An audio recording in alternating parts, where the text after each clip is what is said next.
Hold on, chat. Niggas over here listening to music and this shit be copywritten. I ain't making no money off this shit, bro. This shit go fuck my channel up. So, hold on. Let me finish the song. Niggas on unmute them mic and shit.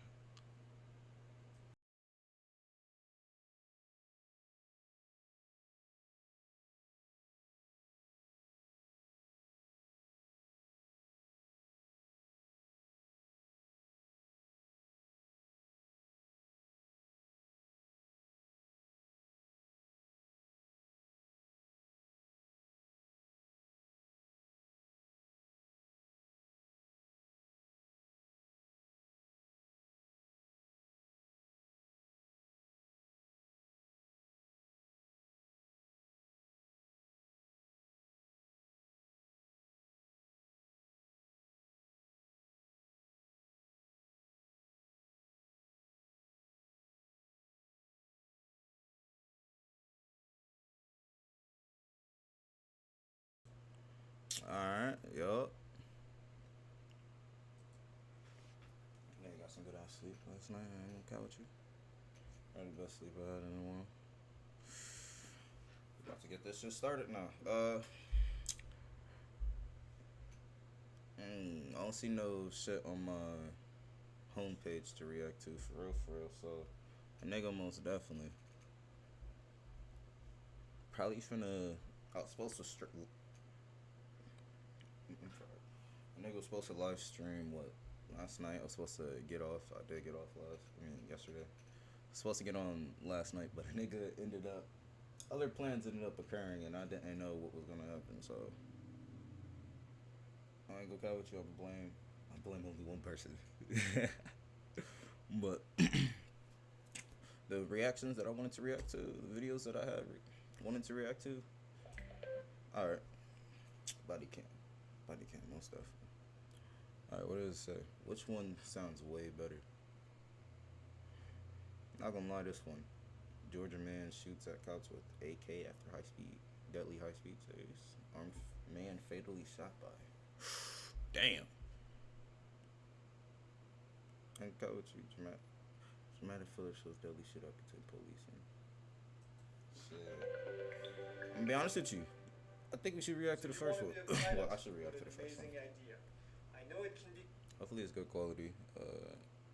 I do not have my headset on, so that's why I nigga From San Fernando. desktop Okay. audio. Give me any? So use a microphone. Use microphone. Are you visiting someone? Huh? Are you visiting someone? No. I'm just right now trying to get some gas money. Okay. Hey, I don't have my ID on me. You have it right there? 284 on the 925A. That's in north of Del Mar. I'm not realizing you always supposed to carry your ID. Yeah. Even if you ain't supposed to fucking be driving and shit. That's it. Okay. Good? I always carry your No, ID. I need to see some ID. I don't have none. Do you have a picture of like an old one or anything? Well, I just told y'all niggas. Hey, can you send me a picture? On my ID? Or do you know your driver's license number? I know. By heart. Okay. What's your name, bro? Oh, shit. 12. Carlos? And what's your last name, Ricardo? Right. And what's your birthday? June 15th.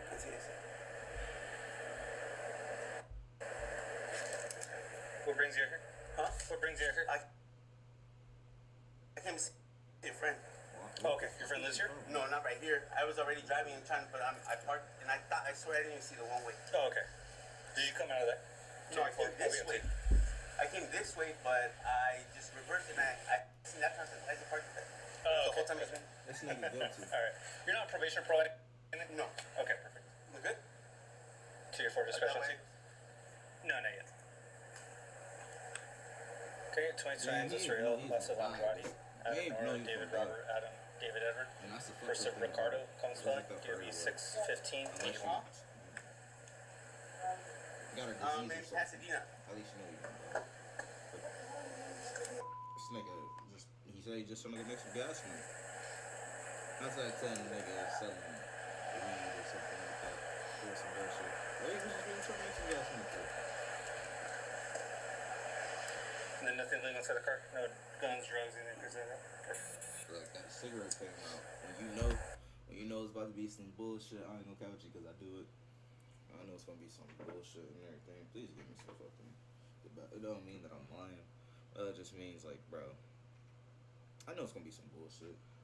I know it's gonna be some bullshit.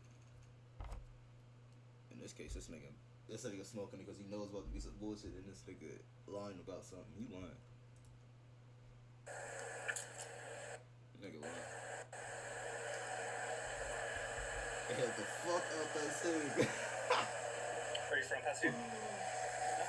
No? Oh, you got the crown tattooed on your forearm right there. Why? Yeah. Doing tricks and shit with the you just like crowns? No. Pasadena has a meaning to me, but it doesn't mean Pasadena. You didn't know Pasadena's the crown and the key? No. Okay. So I thought maybe you're from here. Sacramento. Where's your friend sit? I don't know the streets. I'm not good with directions. Oh, okay. Yeah, I'm facing, I guess, a fucking. Oh, he on phone. And you have a driver's license, right? Yeah. Okay, great. It's not expired or suspended or anything. You ever realize, if you ever watch these type of videos or anything, you ever realize like how white people, alright, when black people, and like of course he look a little like Rican, Spanish, whatever the fuck. He's not white. That's what I'm trying to say. And if he's white, then I'm just colorblind like a motherfucker. This dude look yellow. Not yellow like it, but like, you know, brown paper bag type shit. Anyways. We always go, when we get pulled over, black different ethnicity, we go 9 out of 10 we gonna call like girlfriend, our moms. We gonna call someone, big cousin, doesn't matter. We gonna call, 9 out of 10 is gonna be our parents, our mom. And I don't get why. I don't know why. It's just like, we just really some still big ass kids and shit. Like still, of course, we know mom can't get us out of trouble. We just to let you know, like, hey, this is what happened right now. But white people, they don't do that shit. They just want to fight. They want to argue. They want to fucking demand, or they be chill. And Karen, that's what I'm talking about. Karen just want to argue. Okay. Are you able to use it for like to drive to work and stuff like that? I don't know. Maybe it's the face like that. Okay. Or is this nigga black? This nigga light skin. Good.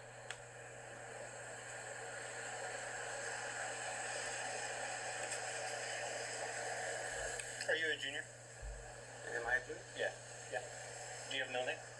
No. So you are a junior or not? Well, it's not on the driver's license or none of that. I am by, like, say, parent-wise. Like my dad's. No, Ricardo Andrade, and then I'm a Ricardo. He's asking, nigga. Alright, is this your name? Because another name popped up and everything. They got junior at the end. Because I'm a junior. Whenever I say just my first and last name, either it's gonna pop up my dad and everything, and motherfuckers look at me like, what the fuck, you don't look 40. You don't look 40 something. I'm like, nah, add junior. Like I tell them, that's why I always say junior, but they always seem to forget that part, which is silly as fuck. How you gonna forget it after I say it? I say such and such junior, always at the end, and they still just like, bro, you gonna need to look that shit up, bro. I'm telling you. This is my birth certificate. I hate my name too. I hate my name. Damn. LAX, I'm bleeding. Got put on my driver's license. Okay. And you don't remember your driver's license number? By heart, I just know it starts with a D. You said 6/15/87 or 81? 87. Yeesh. Therefore, confirming 6/15/87. He says he's a junior, but it doesn't say that on his L1. And add it to he was born.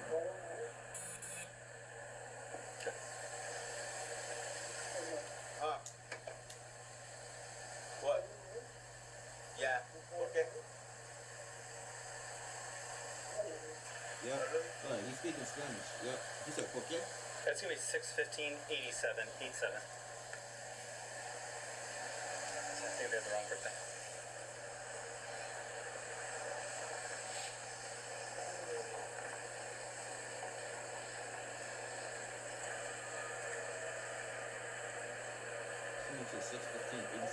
nigga. What the fuck is I'm right here. 6:15? You guys doing that wrong. It happens. Sometimes it's an honest mistake. Sometimes we get drunk drivers in it the wrong way. And that's, you obviously haven't been drinking, but it happens. That's why we're checking to make sure it's okay. Why the fuck am I doing all this beat? Well, I mean, it's dangerous. You're the wrong way. Because especially when you leave, like if you pull out that way because you think you're going the right way and you're going into oncoming traffic or you're trying to make a U-turn and cars are coming. Yeah.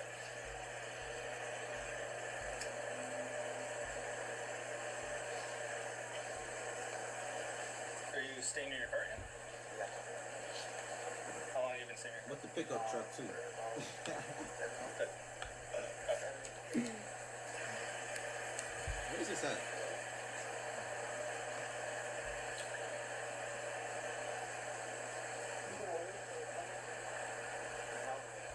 What the fuck are they doing? Officer 2? When the fuck is gonna get a shootout? Damn. But that was a month ago. They said they go to the spot and right when we were gonna go home, they told that there was some happening. Okay. And the tiny homes, the ones over in right downtown? No, San Fernando. Oh, San Fernando. Oh, okay. I'm just trying to open those up here. You ain't stereotyping shit. You're just watching for a second. Okay, yeah. What's up, boss? That nigga. I guess I was facing the wrong way. Why was he filling the shot? Yeah, that's your arm. Yeah. 2-4-20s, 29s. Whole time. Oh, he tried to pursue it.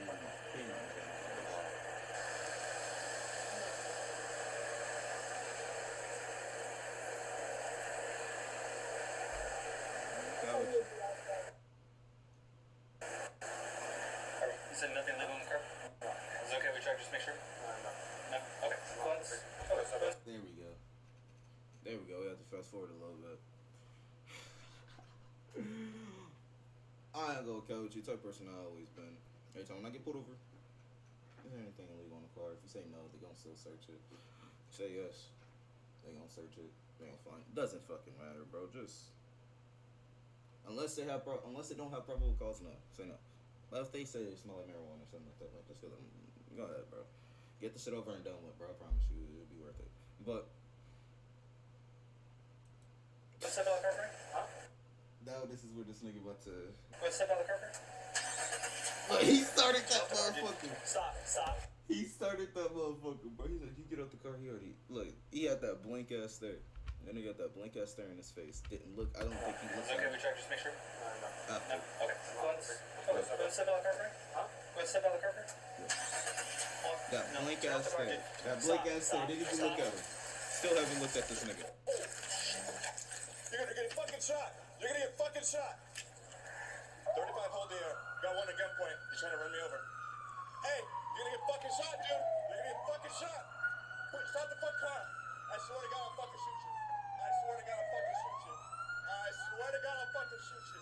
Turn off the car. Turn off the car. Nigga, like, bro, what the fuck is you gonna? You can't. What the fuck you gonna do with that? Nothing illegal in the car? No. Is it okay we check just make sure? This is just. No. Okay.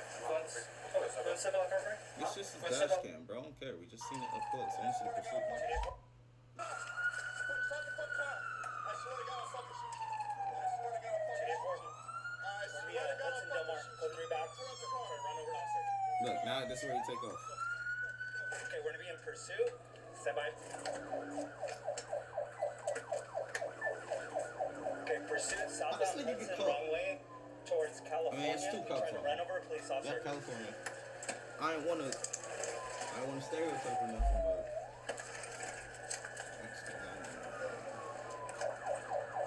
Okay, it's through the red, southbound California. Losing eyesight on him. Let me see if we can get inertia.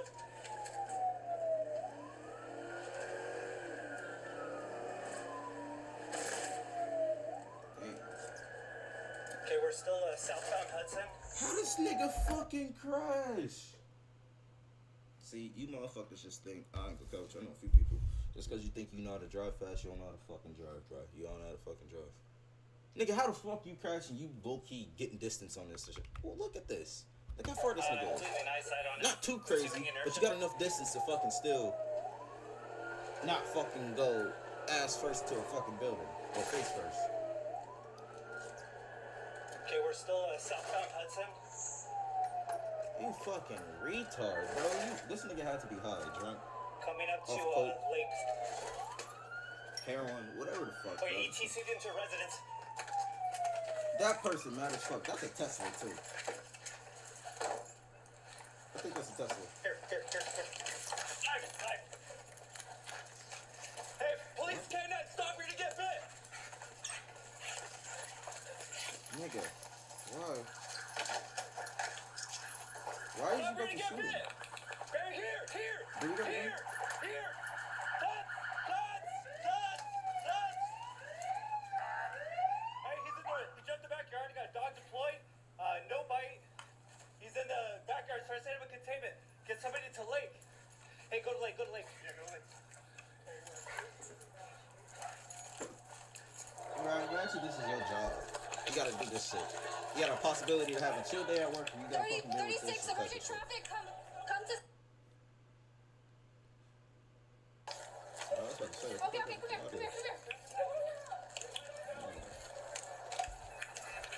Get in the car, Celine.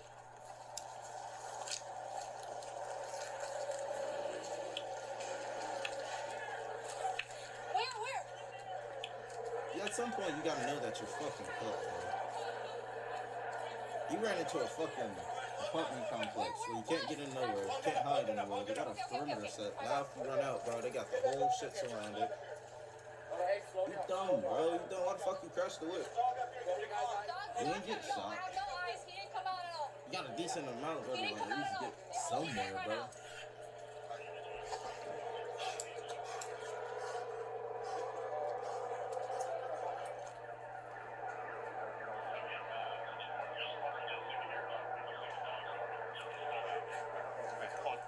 Slowly. Slow.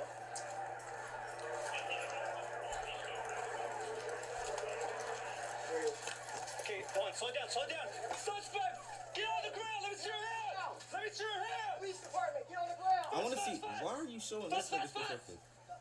Stop. Hold on, slow down. Put your hands to your side. All right, let me get a contact team. Arrest him. Walk towards me. Hold on. This nigga got a gun. If he got a gun, he ain't bitch that shit. He's stupid. Bring my dog to me. Behind lethal, let me get Stand up. two people I hurt. need to see your hands. I need to see your hands. Put your hands up now. Put your hands up Nigga, now. it's a dog. Look, that nigga wagging his tail shit, bro. He enjoying this. He still think this is training, or he knows this shit is real, and this nigga just. Suspect, stand up now. Move your arm, Move your arm. Yep. Take it out. Yep, I need a hook. It's silly. My favorite dog is a cock Suspect, move dog. towards me. That's silly as fuck. Let me see your right hand. Let me see your right hand.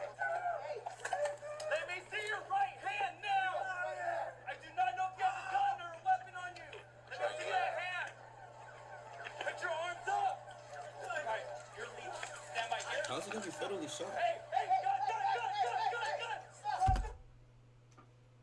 You still got a fucking gun on you, bro, and you've been running this. I ain't got you. Are you stupid or you wanted to go? I don't know. This nigga backstory. This nigga probably had like 3 strikes, 2 strikes, you out. Well, 3 strikes, you out. Why the fuck didn't you ditch it? You're not getting out this at the end of the day, bro. You think you need to get out this? You're not getting out this, bro. You're not getting out this either. You won't get out this. At least ditch the fucking gun. Throw it somewhere. Go throw it. Go one side of the fucking parking lot. Throw that bitch under something or in somewhere. And then after that, fucking go to a different part. Get caught. Boom. Fuck it. Driving without a license. Whatever the fuck else was in the car, bro. Like, you stupid. Rip him. Stand by here. Come on. Hey, gun. You gotta know when to fucking. Drop it. Drop the gun. Drop it right now. Drop it. Gun, I'll shoot you in the head.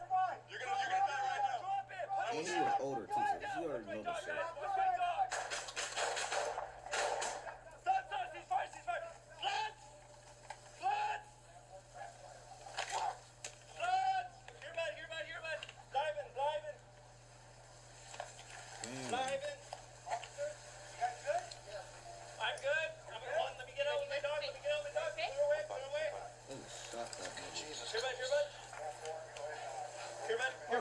if you got guns, at the end of the day, bro, you got a gun on you, bro, and you still trying to phone with that bitch and everything, bro. You still trying to grab it, bro, with the police right there and everything. You can't be. I mean, you could be that gone. You can't be. You can't be that gone. You know what I'm saying? Blackout, drunk, doesn't matter. But bro, why the fuck didn't you throw it? Most of you have to do is just serve fucking time in jail, bro, or prison, whatever the fuck. Life, man. You still alive though. You still breathing. Here, bud.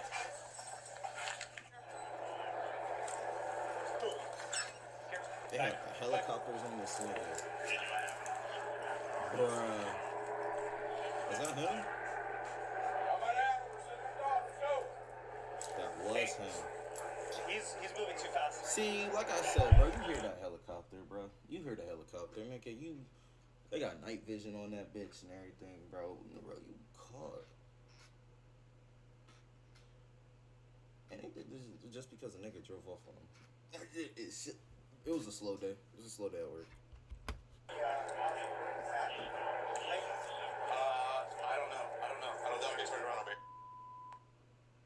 Yeah, I think this is just on the other. Why are you walking to the top of that? And you checking shit? And you trying to hide? Let's get him before he breaks somebody else's house. Hold on, let him clear the front. Here! Here! Off! Alright, so everybody hold your positions. Because if he's going back up there. Alright, give me a lethal cover. You don't I need lethal. hear the cop. You don't hear the fucking helicopter circling. If you about to see it, in night vision, like the shooting and shit. Look at that. This is really like some Call of Duty UAV shit. You know, you can get a kill streak, bro. Hey, somebody got to stay with the canine handle. Alright, let's push up. Off! Off!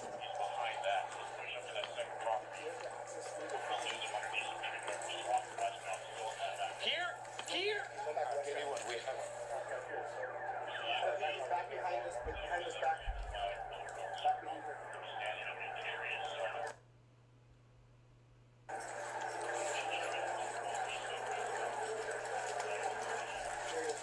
Okay, come on, slow down. Suspect! Get on the ground! Let me see your hand! Police department, get on the ground! Fast! Stop! Hold on, slow Hey, down. put your hands to your side! Alright, let me get a contact team. Arrest him. Walk towards me! Hold on. Walk towards me! Bring my dog to me! Behind lethal. Let me get Who got shot? We about to see the niggas that shot. They got them like a firing squad. Put your hands up now! Hey, someone break down the dispenser here. Alright. Cover me. I got it. Move up just a little bit. Hold on. Suspect, stand up now! Move your arm, Louis. Move your arm. Yep. Take it up. Don't tell me that I need a hook team. you ain't gonna be able to see this shit. Suspect, move towards me! Let me see your right hand! Now! I do not know if you have a gun or a weapon on you! Let me see that hand! Put your arms up! Alright, you're lead. Stand by here. Hey! Gun! Drop the gun! Somebody ran. Stop! Drop the gun! Bro, how it's gonna go? We're not gonna be able to see it. Drop it! Drop the gun. I'll shoot you in the head. You're gonna die right now. Drop it! I will Put shoot it you. down! Watch my dog, guys! Watch my dog! Stop! He's fired! Slap! Watch my dog! Stop! He's fired! Slap!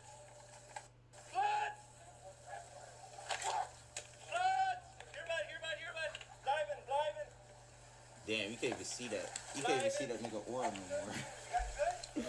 I'm not laughing at him, bro. Rip that dude. But fuck, bro, you did some stupid shit like that, bro. The fuck? You supposed to ditch that bitch, bro. You just ran, nigga. You don't think they gon' You ain't white, bro. They ain't gon' At They give you Penn chances Station, too. your ears may hear, and your craving deep down inside hears. Penn Station's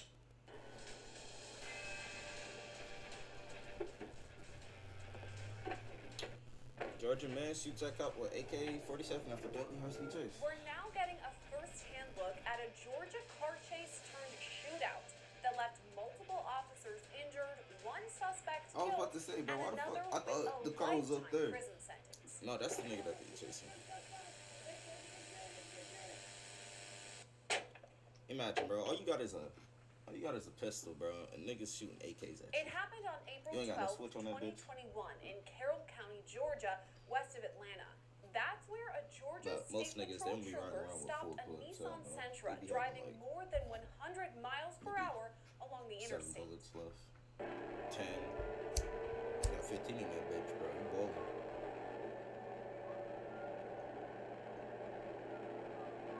Investigators later determined the driver was Aaron Shelton. His cousin, Pierre Shelton, was in the passenger seat. As dash camera video shows, at first, the driver doesn't stop for the trooper.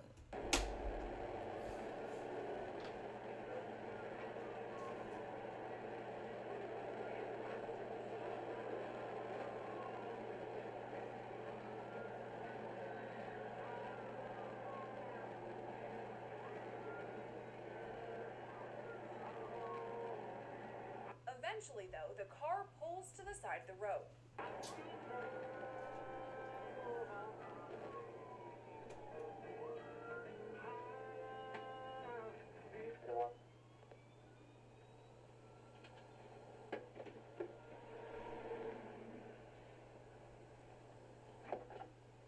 But when the trooper gets out to approach the Nissan, it speeds off.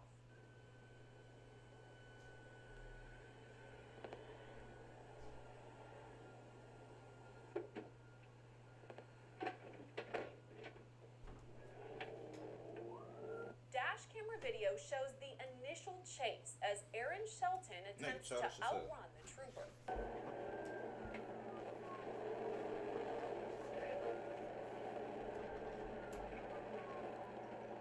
Dog shit rapper. Go.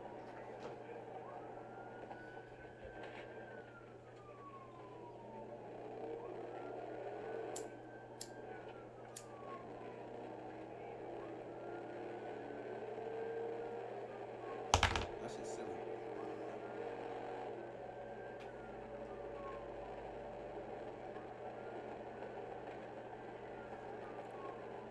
I ain't gonna with you. I don't think it. Unless you in like a fucking city that the cops really don't care. Like maybe Chicago, maybe. Even less than like low, Soon, like the the trooper poorest- gains on Shelton's vehicle. poorest cities in the state. As dash camera video You ain't continues, getting out of the fucking- initial trooper zeroes You ain't in on the getting out of the suspect's high-speed car chase, and sorry. taps it as it drives along. The car veers out of frame before straightening out once again. Next, Pierre Shelton can be seen from the passenger side of the Nissan pulling out an AK-47. He points the gun back at the Georgia State Trooper and opens fire. As the chase continues, multiple other units respond to the call, including county sheriff's deputies and local police officers.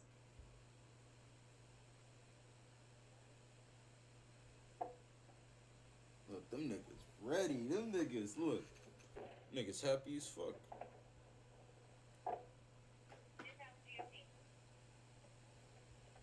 So they just set up one of ours. We get to shoot a nigga today. I already know what they're saying. Dash camera video from other first responders shows them joined together in the search for Shelton and his cousin.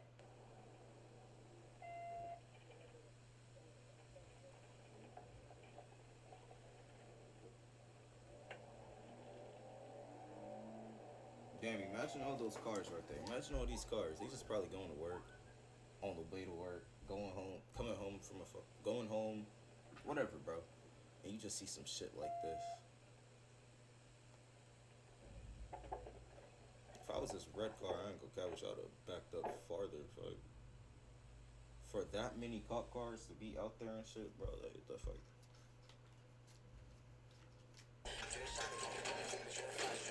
I ain't couches, guys. If I play PC, I might play some Valorant. I can actually play fucking Dead by Daylight, bro. On PC, that's all I've been wanting to do.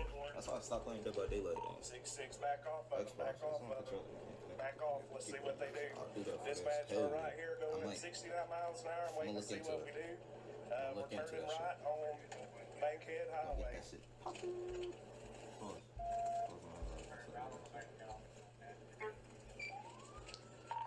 Alright, get me some people up here. Let's get ready to do felony stop. If not, we will pit.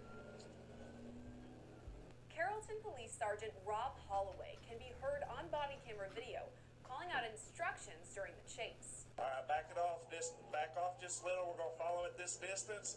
Dispatch, we are going 60 miles an hour. Bankhead Highway, we're passing Barnes Store. Get Villarica set up, spikes at Bay Springs. I smoked this one. Buffalo with some kind of 8 frame, something up under it. Definitely an AR stop. Hey, just make sure we're backed off just enough, okay? I'm gonna try to turn on my scene lights. Dispatch, we are going about 90 miles an hour. We are coming up on Old Airport Road. But only a minute later, shots are fired toward Holloway. They're hitting their brakes. I'm waiting to see what they're about to do. Chief went back off of them. 629, you got Granby Connor. You ain't got to worry about the fight. I know, but I don't want to get up here while they're moving around. I'd rather just go ahead and disable them. Sergeant Holloway was shot in the head and crashed his squad car as a result.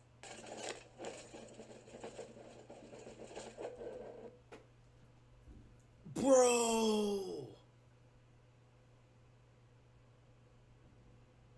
I did not see that coming. I'm gonna be honest. They probably said it like foreshadowing, but dude, the way he's driving, he's just chasing. And of course, these niggas shooting. Of course, niggas don't know how to aim. But of course, you know what I'm saying? Like, still. And that nigga shoots you in the head. And crashes his car. You know, all the other units, you know you dead now, bro. Even if this nigga didn't die, they just seeing that, all the other units, they on your ass. If they make it out this bitch alive, them niggas just wanted to get him in jail or in fucking custody and just beat the shit out of him or something. Do some fuck shit to him. God's the biggest gang in the world, bro. Think about it, it's worldwide. There's police everywhere. Everybody got police. Yeah, think about it.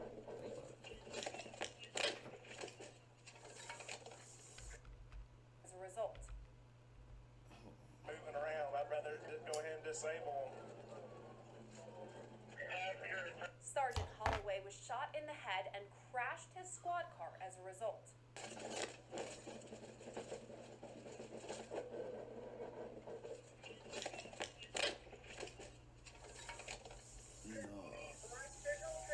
Dash camera video from Holloway's squad car shows the same moments from a different angle. Look, you see that? You see that flash? Look, you see the flash? No. You can't do shit about this. You can't do shit about it. These same moments of Holloway's crash were also captured by another officer's dash camera. Look, boom. Look. Not knowing his homie. Look, he's trying to, he's like, should I keep on chasing? But this nigga. As the crime unfolds, video shows officers on the scene take cover, ducking behind parked squad cars. I ain't got with you, bro. At the end of the day, I don't fuck with police. I don't have no problem with that. I just don't fuck with them. I don't want to deal with them and shit like that. I never want to do it. If you gotta deal with the police, it's always bad. It's always something bad. But fucking, I just look at them like, they're just people doing their job. Of course, there's some dickheads and shit. They feel like they got power and shit, but you just doing your fucking job, bro. Imagine you just doing your job and niggas just, they signed up for this shit though. But still, now you got no chances coming back, bro. Motherfuckers don't think about that shit.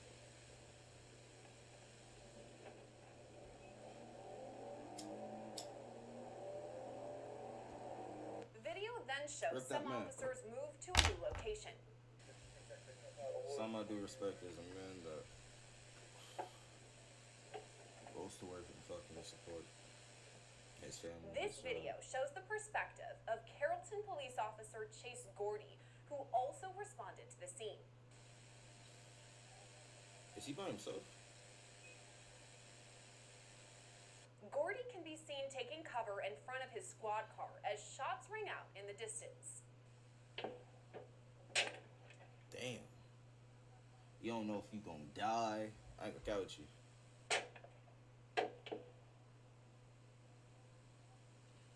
Soon, gunshots are fired directly You know, he at went home and Gordy. told his girl, his moms.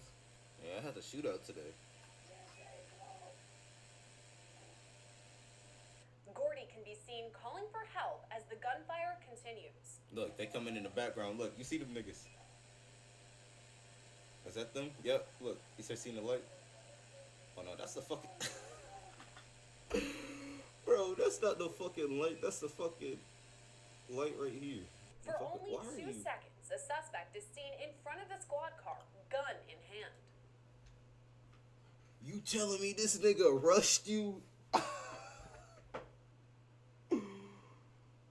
Bro, these niggas some lunatics. These niggas, you know, like you play Fortnite, Call of Duty, you say you gotta like rotate.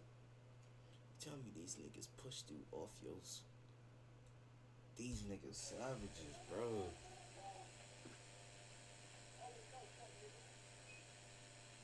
Look, he don't know. Look, For only One 2 round move, he seconds, a suspect is seen in He front of the panicking. squad car, gun in hand. how didn't you see that nigga? Officer Gordy's body camera video captures these same moments from another perspective. He's on my car! He's on my car! He's behind my car! You should have blew In that all, bitch. 3 first I ain't gonna catch you, responders shoulda were blew shot that and bitch. injured. Gordy, Holloway, and Deputy Jay Repetto. Pierce Shelton also died in the incident. Aaron Shelton was arrested and indicted. First responders were shot. Alright. He's How behind my many people car! died? Gordy Cooler. In all, 3 first responders were shot and injured. Gordy, Holloway, and Deputy Jay Repetto. Pierce Shelton also died in the incident. Aaron Shelton was arrested and indicted on 22 counts, including felony murder, felony fleeing, and aggravated assault of law enforcement. Alright, so one of the suspects died. And I think it was the nigga with the AK because they don't look like the same nigga. Other nigga had like that homeless, scruffy look to him. Damn. Rip. That nigga took a buddy with him and injured 2 cops. Yeah, that nigga must have not had a gun or he must have surrendered. That nigga cousin just rushed. That's crazy. It's fucked up, look here.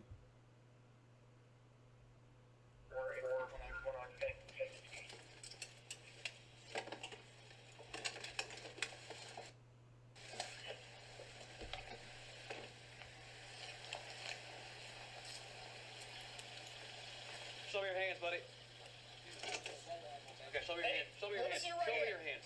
Step out of the It's car. under his... Do not Get move. out of the car Get out of the now. car. Do not move. Dramatic footage shows deadly shootout between police and suspect. Alright. Get out of the car! Do not move. Hey, Do get not your hand move. up. What? Get your, Show me your. Put your hands on the get dashboard your right hand up now. now! It's under his ass! Get up now! Hey, do not reach for it. Stop. Ain't nothing Step back. under my Put your ass. hands up right now. Ain't, Up right ain't now. nothing under my Keep ass. your hands up right now. Do you understand Ain't me? nothing under Up my on the ass. fucking... Grab the roof right Ain't now. did nothing. Grab the roof right now. I'm gonna end up shooting. Bro, you see how many cops are... Yeah, he's reaching for something. Know when you fucking out of numbers and know when you about to take a... Know when you caught, lost, whatever. Know that shit. It would never... Just put your hands on... Simple.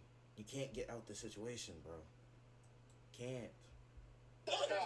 Look under my ass. Unless you just don't want to... Unless you just don't give a fuck no more. You just want to Do not die. pull away. Yeah. Quit touching me. Quit touching me. Stop.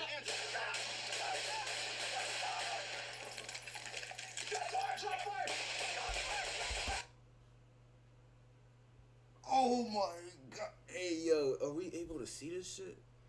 Are we able to show this shit, squad? Squad. If you know that reference. If you know that reference. You a real one. But bro. Hold on, chat. That nigga. Ooh.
shit was insane. Bro. That nigga. Hold on, Chuck. You see all them shots that this nigga fired and this nigga missed? Then day, bro, listen, if you gonna commit to it, you gonna commit to it. I'm not saying go commit to it and everything, because at the end of the day, this shit could have been solved if you just accepted the charges, gun was felon, whatever the fuck. Because 9 out of 10, you a felon, that's why you fucking tweaking. And if you ain't no fucking felon or nothing like that, you just got a gun on you. Bro. At the end of the day, bro.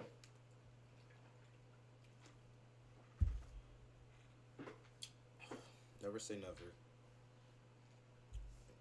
Because I told y'all, Empress has a funny fucking way of making you eat your fucking words.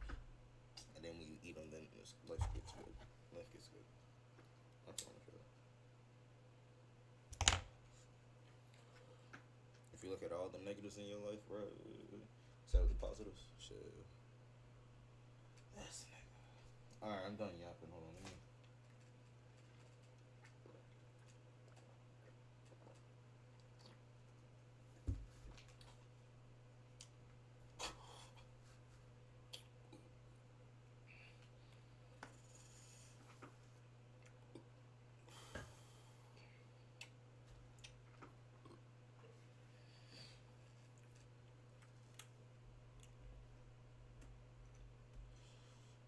Partner.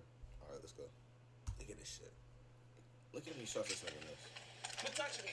Stop. Bro. And he got lit up. And they not gonna stop, bro. You see the holes going into this nigga body, dog. Trust me, like, we all been on Twitter. We seen them videos and shit and everything. You know what I'm saying? You know, cartels and shit. But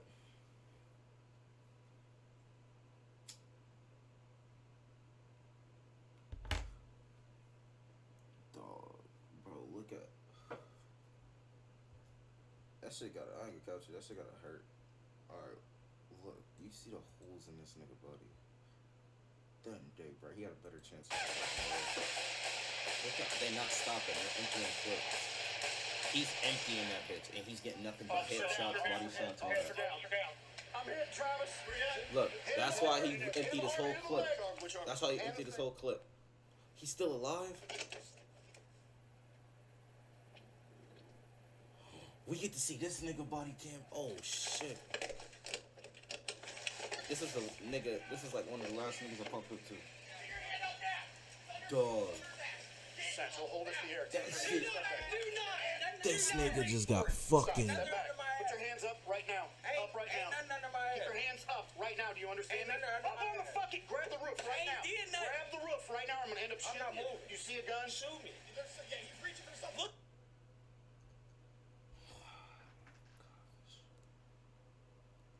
You got your phone in your hand and your wallet and shit.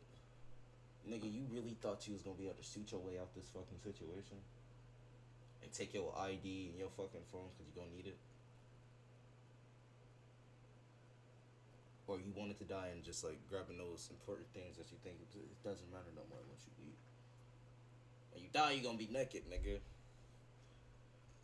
Rip this guy, but bro, he's stupid. I like watching this. I like watching these. I don't like watching these, but I do like watching these. Because it's like, bro. I like when it just turns fun. But like when you see stupid shit like it just pisses me off. Touching me. Quit touching me. Stop. Look, hit him. And his ass kept on shooting. His head! You see them fucking headshots, oh my god. And this nigga's trying to cover that shit up, bro. That nigga trying to cover that shit up. It's not gonna fucking work.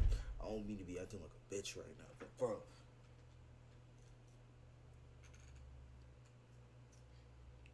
I would say this nigga acted like a female in this situation. But this nigga showed no emotions besides fucking dumbness.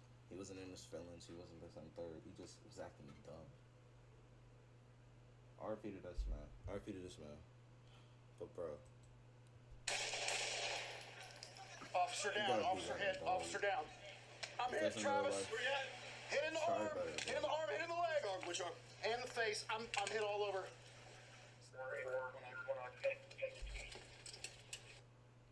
Couch. I don't want to keep watching that. I already seen it, like from the main perspective, for real, for real.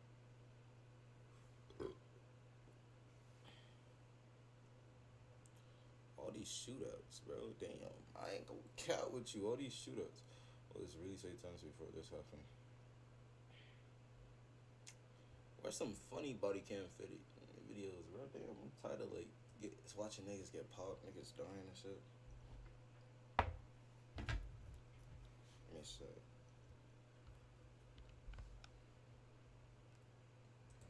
Before I look up that, we're gonna look up what's some attack on Ohio trooper sparks cruiser theft and rollover pursuit crash. So that nigga's car rolled over.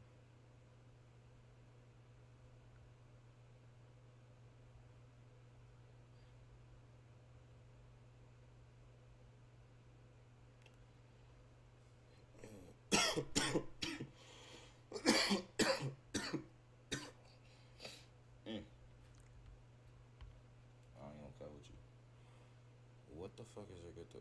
Why? I don't know why I be getting streaky as it is. I swear, I don't know. What the fuck is YouTube? I mean, I know I'm 22, but like, bro, what the fuck has YouTube become? I remember my For You page. Is that what that stands for? Is that FYP? For You page? Or am I just stupid? But nah. Remember when that shit used to be filled with WWE shit and everything.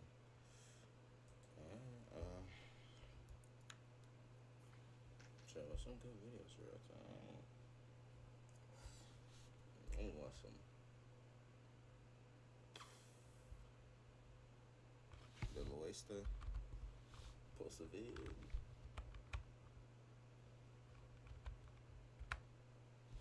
Actually, ooh.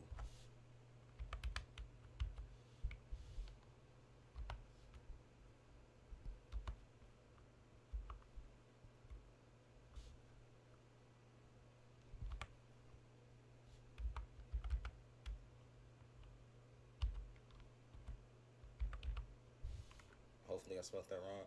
I spelled that probably wrong as fuck.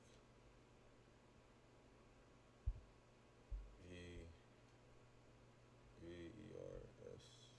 Oh no, I spelled that right. Nigga, ain't too hard. Nigga, fuck. Took a little fucking brain power though. I wanna watch this one. This is a nigga that I've been like, hey. This nigga low-key entertaining for real. But I seen this one video that like I put it into my fucking head notes. Pause. Where is it at?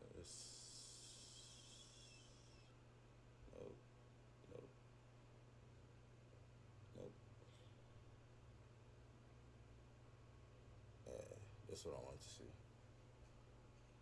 Considering what Baltimore became known for, it's ironic that not only did the city first make money producing addictive substances such as tobacco and sugar for the Caribbean colonies, so much so that Baltimore actually influenced the cultivation of sugarcane there, the city also established one of the oldest continuously running markets in the country, and it produced the U.S. first post office. I don't know if I'm making this clear, but I'm talking about the drug trade. Baltimore, which means town of the big house in case you didn't know, inspired more than just the Caribbean sugar plantations though. Back during the War of 1812, which actually lasted until 1815, after being defeated in North Point, Maryland, after the British had burned Washington, D.C. to the ground pretty much, the Americans had to retreat to Baltimore inside Fort McHenry. And the fort resisted bombardment from the most powerful navy on earth at the time. And Francis Key, an American lawyer who had been negotiating with the British in order to secure the release of an American doctor who had been taken prisoner by them, was not allowed to go back to shore in Maryland after the negotiations until the battle was finished because the British didn't trust him. So, from the Patapsco River, he was forced to watch for hours as bombs and heavy artillery bombarded the shore and the fort, only to wake up the next morning and find that the American flag was still there, waving proudly atop Fort McHenry.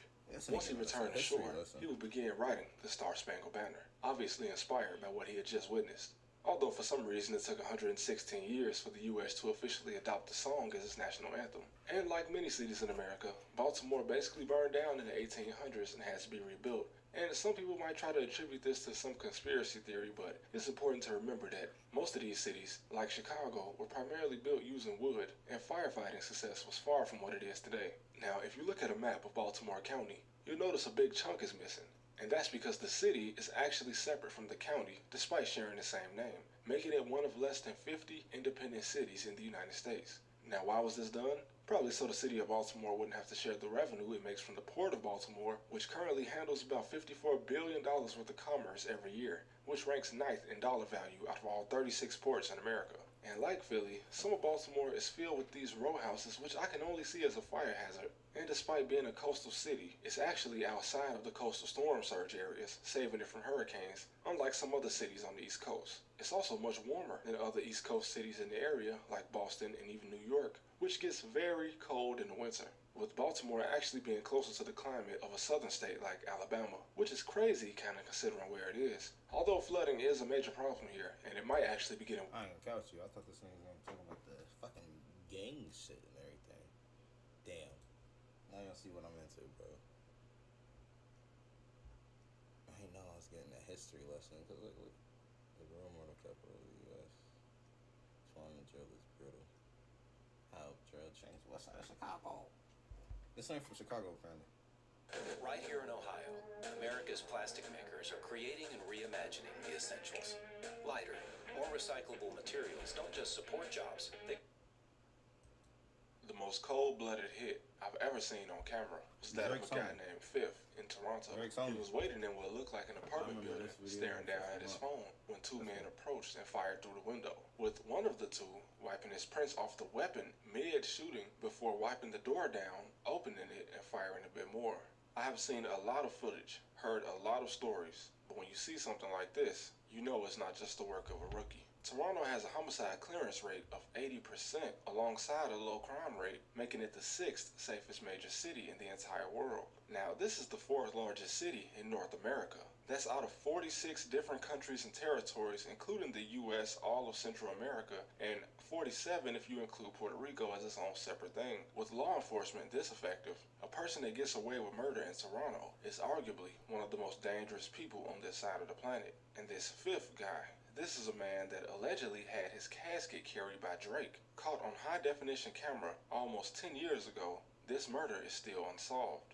Despite the fact that the getaway car was caught on 2 different cameras, although it appeared to have no plates. And this also happened in the area of Toronto, Scarborough, which has a crime rate lower than the city average. Now, Toronto itself only has 172 open unsolved murder investigations since 2004. Now, this doesn't include cold cases, which Toronto has over 700, but just for reference, from 2014 to 2023, a span of just 9 years, St. Louis, a city with about 2 million fewer people than Toronto, saw over 1,000 unsolved murders. My point is, the brutality in a place like Toronto more than makes up for the low crime rate due to the fact that to get away with something like this, you actually have to take a calculated risk. Something, despite the perception, most American cities just don't see. And like I said in a previous video, the similarities between New York and Toronto are striking. But then again, due to the drill culture, many cities see the same sort of violence and disrespect. One of the gangs I came across that struck me in my research was, of course, NHS,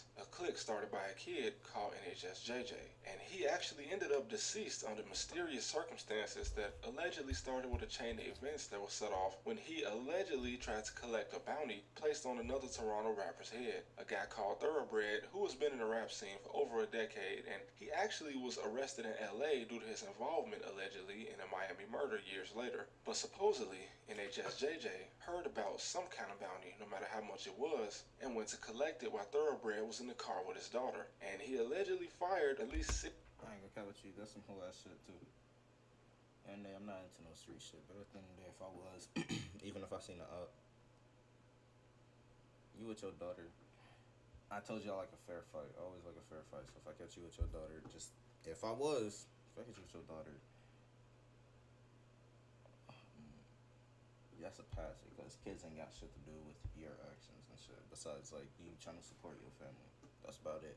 But other than that, she ain't tell you to go do this. She ain't make you go do this. She ain't, no. Car with your kids instantly, like, off bat. I'm gonna catch you again by yourself or whatever like that. If that's my downfall right there, hey, I play fairly. That's all you can say. 60 shots according to the intended target, but this could just be an exaggeration. Fortunately though, both Thoroughbred and his daughter survived, although his daughter was grazed by a bullet. According to rumors and even lyrics from Thoroughbred himself, he returned the favor by putting money on JJ's head, allegedly, which led to him being backdoored and left dead inside of his own home. Now, often when somebody dies, a girl or just guys who pretended to be friends with the victim get the blame for a mysterious situation like this. Where I must say, being killed inside your own home where the police don't suspect a home invasion does make it seem like he might have let his own killers in, which is exactly what Thoroughbred said in the song, by the way. But the most chilling part of it is a video that surfaced online about a week after JJ's death that I honestly couldn't believe, but then again, we live in the 21st century where even people working in the hospital will leak a picture of a deceased rapper or gang member for money. Just think about the alleged picture of Von's autopsy that went around in 2020, the photo of YBC Duel dead in the hospital that surfaced in 2024, and also a picture of 800 TJ lying dead on a hospital bed, which floated around Chicago due to his own ops posting it to their social media.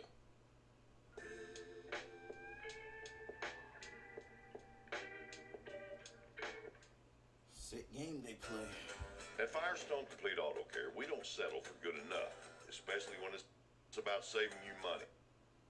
Pretty sick stuff. The video showed JJ walking into his house shortly before his murder. Although the video isn't very clear, there's no doubt the location looks very similar to the exact street the Niagara police state they found his body. And this was after receiving a call about a suspicious person in the area, likely someone staked outside his home. I couldn't find the original uploader of the video, and I assumed the police didn't either. But the video shows that despite living in a suburb called Lincoln, over an hour away from the Jane and Finch neighborhood in Toronto, it was no secret to his ops where he lived. And despite Lincoln being one of the safer areas in Ontario outside of Toronto, his murder remains unsolved to this day. And this led to much of the signature disrespect of the dead that we know all too well in drill culture. And probably the most well-known person to diss him is Top 5, a pretty menacing figure in the Toronto scene that has had his name associated with Drake in the past, including Top 5 once referring to himself as Drake Shooter. Although this could have just been for clout, there's no doubt about this guy's involvement in the streets, as he was charged and acquitted of a 2021 murder in 2024, where after his release, he even thanked Drake publicly for paying his lawyer fees, although he has since been rearrested for gun possession in January 2025. Now, NHS has been described by some as one of the most dangerous gangs in the city, but this title has been given to many hoods in every city, so it's hard to say. And with many of the members currently locked up or dead, this is even harder to prove. But they do seem to take credit for at least one unsolved murder in Toronto, with the man they diss called YB still having his face featured on Toronto's current homicide investigations list.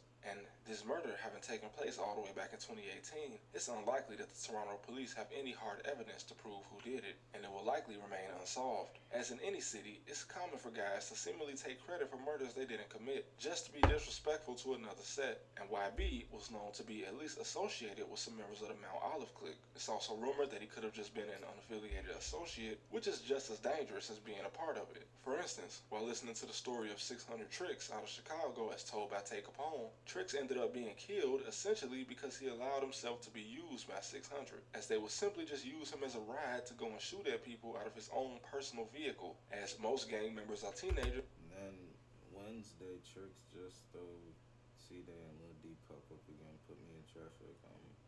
Like Tricks, like your car is too noticeable, man. And in a city, unlike a small town, most teens don't have their own personal vehicle. And the reason I say an associate is just as dangerous as being a full member is because even in high school, it's not hard to grasp the fact that when you're seen with a group of guys, no shooter is just going to stop to ask your exact affiliation before they start shooting. So it's up to you if you're going to let yourself be put in this situation. As Tricks wasn't a killer, a shooter, or anything other than a ride essentially, but this cost him his life. And he was even disrespected by members of 600 such as C-Day who disowned him, further showing that it's not even worth it to do something like this. As you might have heard in one of my earlier videos, I have a friend who was shot 5 times, essentially just for letting the wrong people smoke in his car. So your involvement doesn't even have to go as deep as being a riot like Tricks. Now, back to Top 5 and NHS. On a quick side note, there's a difference between reporting on rumors in the street that these guys report on. If you're not affiliated and shit and everything, or if, like, you know what I'm saying? That's a 10 nigga. I could have swore that nigga was dissing niggas too, though. Doesn't matter, you dropping a gang sign or shit and everything, it doesn't matter. But once you throw that shit up, you affiliated, bro. That's how I feel. That's how any of my niggas and everything. I never throw up any gang signs. If you see me throwing up numbers, it's because I did something X amount of times. Or just no. Might fuck around and do a Naruto fucking hands up before I throw up a gang sign. Themselves when they hop on social media and actually hosted an argument between rivals like something like Clubhouse. DJ Academics, a guy who once called out Brandon Buckingham for being a culture vulture, likely only because Brandon is white, once hosted Top 5 and one of his ops, Doovie from NHS, on a live stream where they disrespected each other's dead friends, and Act just sat back and watched while making millions from it. He's also the one that reposted Top 5 thanking Drake for paying his lawyer fees. And despite being a direct vulture, Ack is not from any hood in the USA. In fact, he spent his entire childhood and teenage years, you know, the years where you jump off the porch, in Jamaica, although I've never heard him speak about any hood in Jamaica. And he only came to the US once he started attending Rutgers University, which is probably where he perfected his New Jersey accent. I would never host any gang member on my channel, even if they was from my neighborhood in Chicago, unless we was talking about some peace or trying to push the kids in the right direction. I'm not about to bring y'all up here to argue, especially not guys from another city, let alone a foreign country. That's what you call a vulture. But moving away from all that for a second, the Toronto accent is very unique.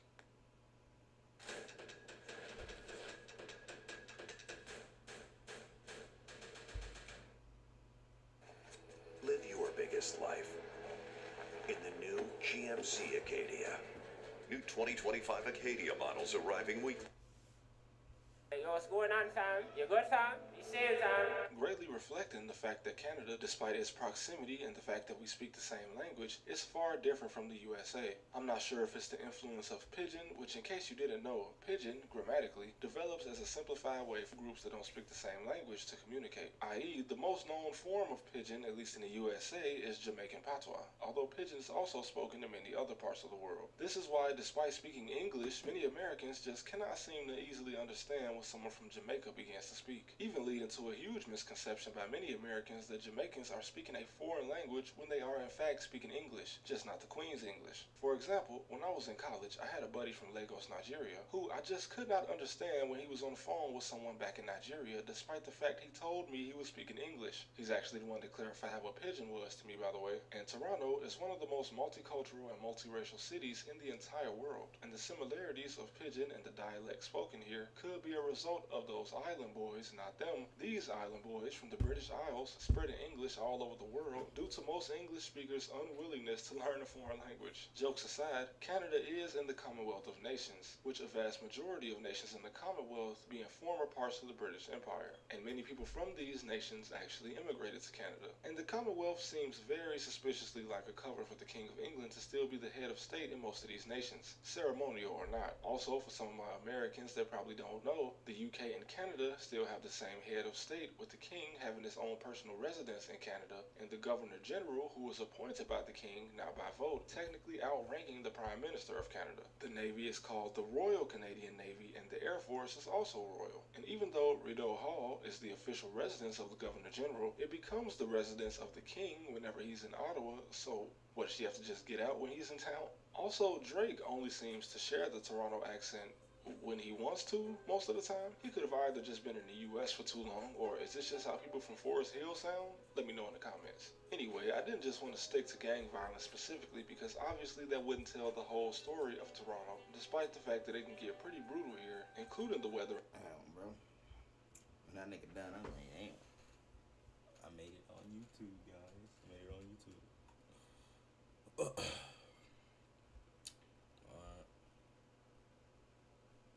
What nobody told you about Chicago?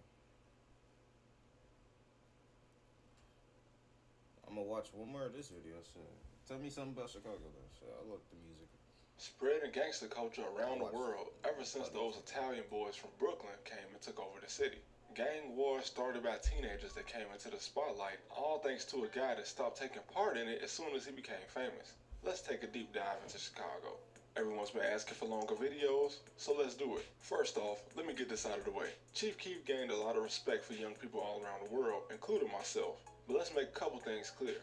He is responsible for the trend of smoking dead people, and he did this by disrespecting a kid, Tuka, who never killed anyone, never disrespected the dead, never did anything except maybe get into a few fights.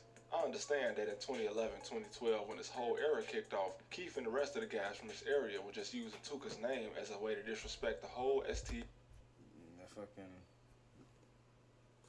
That fucking interview where Chief Keef had his baby at 16 and shit, and he was doing that interview on his his grandma's couch.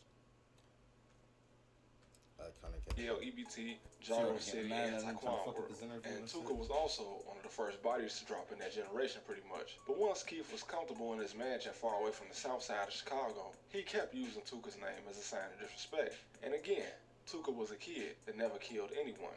Not to mention, Keef ended up getting backdoored by his own guys, so why keep up the disrespect then? And I can forgive him for being a kid. He was 16 after all when he got famous, so that means that for the first 3 years of his career, he was still under 20 years old. But the fact that he continued dissing this same kid long after he turned 21, that rubs me the wrong way. When somebody like King Von did it, hey, that man was a psychopath. And most of the lives Von took allegedly were innocent people anyway. K.I. never killed anyone, neither did Modell. And if Von really was the culprit in those murders the FBI identifies him as a suspect in, that means that he was just a bully, never killed a killer, although he might have tried, to his credit. And this trend says something about the youth in Chicago. Most kids in the city knew and still know better than to disrespect the dead. But there are many cases where the dead person in question did a lot of dirt, and those he did dirt to will take any opportunity to disrespect him.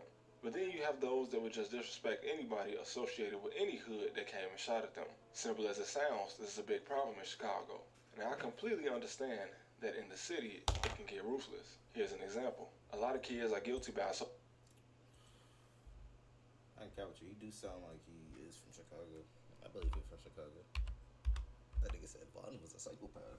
Hell yeah, that nigga was a psychopath. I fuck with Von music heavy too. That's crazy about it. But nah, that nigga, you can't fuck with an artist and admit that he was wrong or like he was a psychopath or something like that. You can't admit the truth. Like you ain't no fan.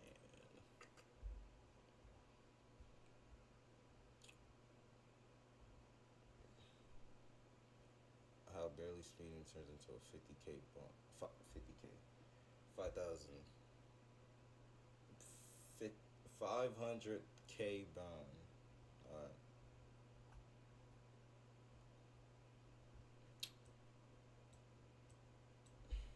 Why the fuck I'm arguing over beats?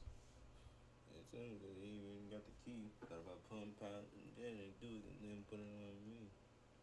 What the hell he means? Everything was on camera. She punches cop in the face, then faces the consequences. That's retarded. I might watch that one. I'm gonna watch that one. That's it. In other news, Ohio residents are going to be happy to hear this. It just came out. There's a new website where any Ohio resident, as long as you live within a zip code in the state, you can apply to have. Officers are called to a bar about a group of drunken men causing a commotion. Everything changes when it turns out it was all caught on camera. Supposedly you punched someone in the chest. Where? At the bar you were just at. Which one? The same one that Bring it out here. Stand over there for me. You sit over there for me. Are you guys just playing games? No, sit over there. Step over here for a minute. Yes, sir. What's yours right now? Sure. What happened? You can tell me your story or I can just hear theirs. My story about what? Okay, what happened? About what? About why am I here? Exactly. Why is your shirt off? What? Because I'm on my way home and we've walked through multiple fucking properties that we're not drinking at. What's the problem with that? Problem with what? With me taking my shirt off. It's a little unusual. Oh, here you go. What's that? That's my credit card. Trying to pay me or something? I don't do that kind of stuff. So. This nigga drunk. Oh, So what's your problem then? What do you want? What do you want? Aggressive. Because you want to be special? You're not making any sense right now, sir. Exactly, and neither are you. Shut this down, let it be done. Let me go back to my and go home tomorrow. We can take a seat right over here. I don't even know what's going on. This is so Yeah, this nigga drunk. This nigga blackout drunk. At the end of the day, bro, shit ain't nothing wrong with, like, you know what I'm saying? If you get blackout drunk, at least know what type of drunk you is. Don't get blackout drunk though if you're a female. Nah. As a nigga, bro, if you get blackout drunk, know that if something happens and shit like that and everything, you know the consequences. You might have to fight. You know what type of drunk you is. Shit. Anytime I got blackout drunk, I just usually fall asleep, wake up. That's it, bro. I'm not aggressive unless motherfuckers start fucking with me. Leave the fuck alone. I'm tired, bitch. But no. Don't get blackout drunk, guys. It's not fun. It's not cool. Stick to beer and fucking Mary Jane. It's way better. Ridiculous. I'll never spend $1 in your town again. Don't drink it all. All that. We don't care about that. We don't care about your friends. We don't care about any of that. Do you do this to everybody? No. You can stand over there. Stand over there like I just asked. Here, what happened? Shut the fuck up. I don't know what you're talking about. What are you talking about? What are you talking about? What are you doing? I'm investigating. What are you investigating? I told you Oh my already. god, you're such a pick what you wanted to investigate in face. I don't know what the fuck you're talking about. I don't know what I have shit to say. Fucking put your in your face and figure the fuck out. I have nothing to say off your fucking investment. I'm ready to walk away. Can I walk away? No, you cannot. Can I walk away? Am I fucking under? Are you being detained? Yes, Am I detained? Yes, you are detained. Okay. This nigga's so fucking drunk. This nigga don't even know the fucking words. This nigga said investing instead of investigating. This nigga said, am I fucking attained or something? Detained. This nigga, take this nigga to jail, bro. This nigga most definitely guilty, and you just see me. This nigga, Back up. take him to jail. He too fucking blackout drunk. His homie had to keep him. Back up for us. Listen, Everyone is better than me. Sir, walk away. You guys understand the laws? And you drunk too. Wow. It's fucked up when you drunk as fuck and the other motherfucker drunk as hell too. But you drunk as hell, but the other motherfucker you with drunk as shit. You gotta fucking pretend this motherfucker. It's You over gotta get the because head you're on. detaining me. Yes, I exactly. can pat with you, bro. That shit. Tell me, right there? Right where? Right where? Show I might me get here. drunk at least. I So can you're gonna put me on the ground? You're gonna put me on the ground? Yeah. Oh, I okay. don't gotta, you know what I'm saying? Tell me what it's like, you know what I'm saying? I'm fucked up. I ain't been kicked out Oh, of so you want to take there? Yes. Okay. I got money. Stand back. No, it's all good. I'm not telling you again. Hey, all you have to do is let me go. Relax. What's your badge number? What's your badge number?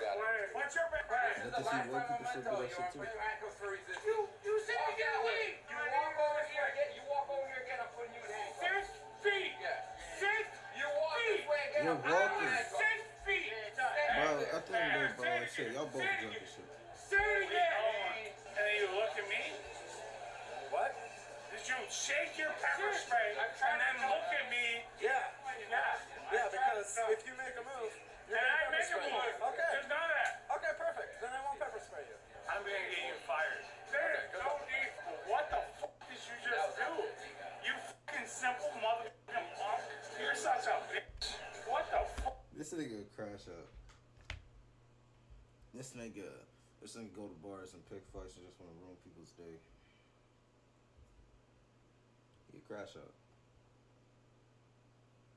I don't like people like that. At the end of the day too. Even if this nigga just going through a rough time in his life and shit, bro, you gotta make other people's day. That ain't got nothing to do with it. Worse. Or fucking more, you know, bro, you a bogus, you fool. You a bogus ass fool. Just happened. No, you have to. What's going on? I don't know what the hell happened, but all of a sudden he just ran to the bar with a stool and threw it out in the street.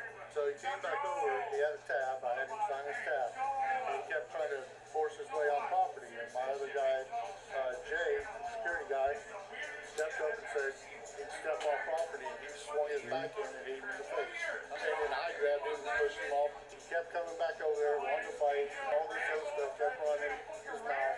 Other guys calmed him down and walked him away a little bit, but then he kept trying to keep coming back. Security guy wanted to press charges and called you guys. And then he gets over here, takes off his shirt, and keeps wanting to advance over this way, and then you guys showed up. Well, you're not. Come on, guys. What I'm saying. Now you going to the Listen, jail. what I'm saying is, Oh, no. He ain't going to jail. He said next time he go. I thought he said next time he go over there, they going to arrest him. I'm not about to be that type of person, but y'all know what I'm.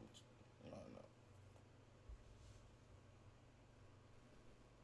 At the end of the day, I really don't see what's wrong with him going over there, you know, trying to calm his fearing down and, like, listen, this and the third. I don't see nothing wrong with that. I really don't. But you saying there's a problem with this, so you should, like, send him business about it, you know what I'm saying? Oh, yep, he is getting arrested. Stay down and put your hands on your back. Put your hands on your back, you're going to get tased. Put your hands on your back or you're going to get tased. And look, your homie ain't even do it, bro. I don't know how hard it is. It's very simple. I'm gonna shut the fuck up, man. Your turn. Stand up for me. For what? Battery. What? Oh, because he did punch dude in the chest. I was about to say, bro, listen, I ain't gonna count with you. Listen, because at the end of the day, whoever I'm with and everything, if I catch charges, you don't gotta catch charges either. You don't gotta catch charges either. It's my fault. Whatever. But I'm with him, bro. Like, I ain't gonna count with you, bro. Like, I would have like my high ass right now. I'm like, for what? I ain't beat your ass. I swear, I would have been like, bro, I ain't beat your ass. The fuck, I'm about to stand up for you. About to arrest me for my homie getting off on you. Bro, I touched him, bro. That shit, he trying to control me. He can't even control me. I'm still talking my shit. I can't control what he does. Fuck. Stand up. What did I do? Yeah, like, I was getting confused too. But then again, you gotta remember, he punched the nigga. Battery? Or what? This is fucking fake as fuck. No, this is real life, sir. No, but who'd I hit? This didn't happen. Wow, you got it. Face car right here. Spread your feet apart. Anything on you that's gonna cut me, stick me, poke me, hurt me, and all. Wow. Take a seat. So wrong. That is so wrong. What is dude doing in the back of the car with a fucking arm? Why am I going to jail for some shit to sit What there? is he doing with a fucking arm in his... I ain't do nothing violent to you. I didn't do shit. It's sad to just wonder anything. I don't know why the arm's sticking out so much, but then also I'm about to point out, nigga, look at the mud. Nigga, it's June. It's nowhere near fucking Halloween, nigga. What the fuck? Wow. Wow. Oh, wow. I'm gonna press a presidential treatment on this one. I'm gonna go look at the video if you don't mind just going. Yeah, look at the video. So they arrested him for battery, and they didn't even see the video. The hitting incident. He threw a chair like 3 minutes before this. Okay. Could you just play that back? I'm gonna get that on my phone. Absolutely. Let's see the show. Alright. You gonna need the chair thing? Nah, you stupid, bro. Do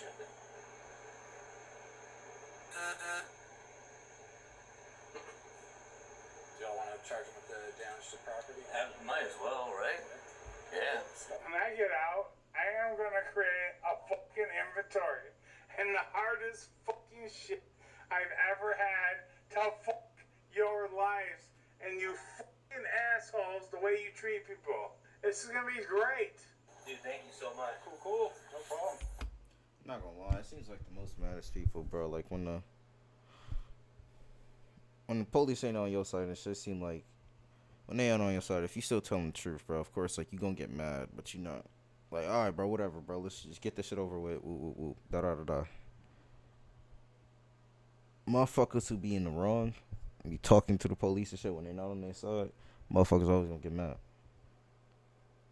Cause they're thinking, why the fuck ain't you believe in me, bro? I'm putting on a great ass performance right now, type shit. Why ain't you believe in me? What's making you not believe?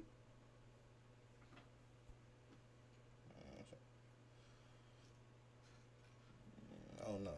Shit. This nigga goofy. This nigga a clown.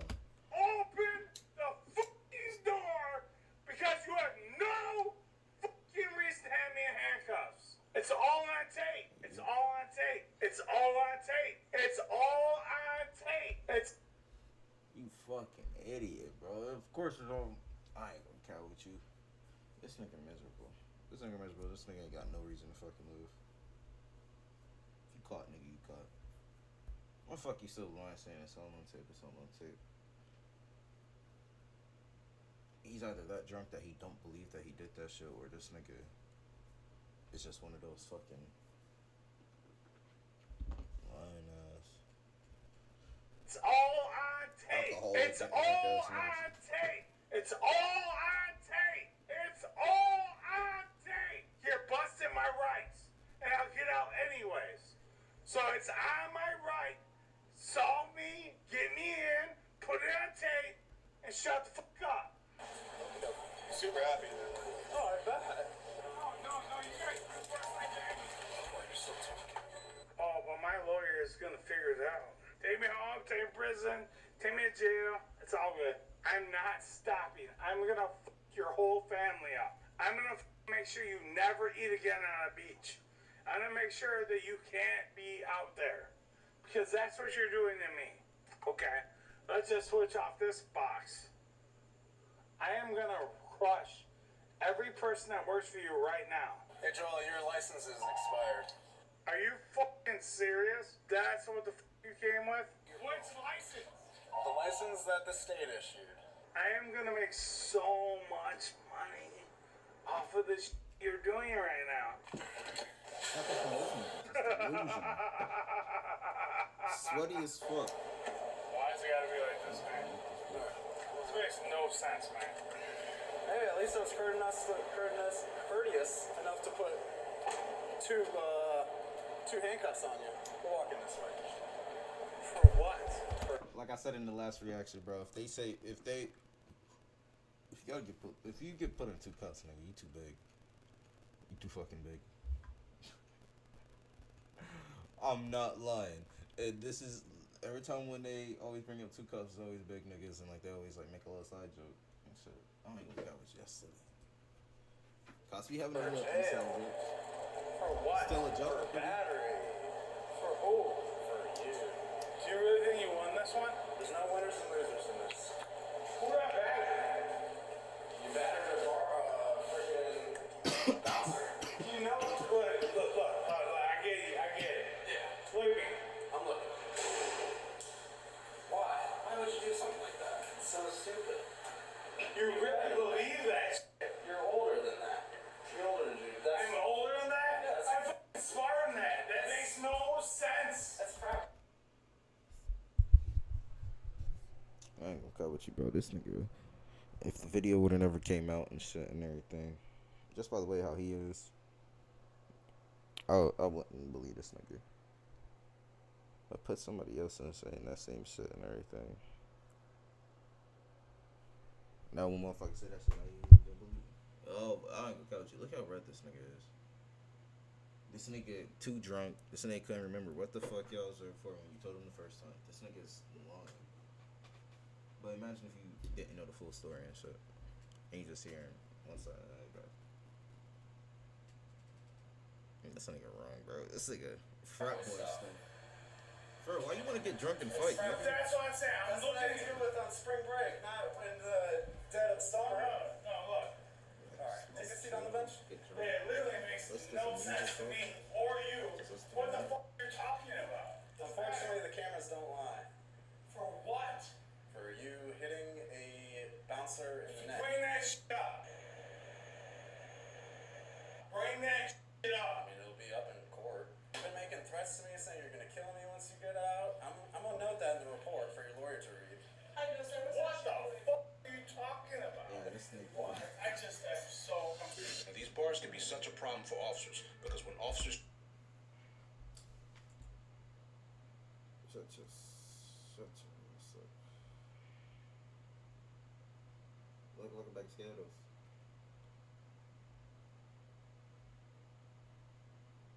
Chaos, a real type of woman gets fired.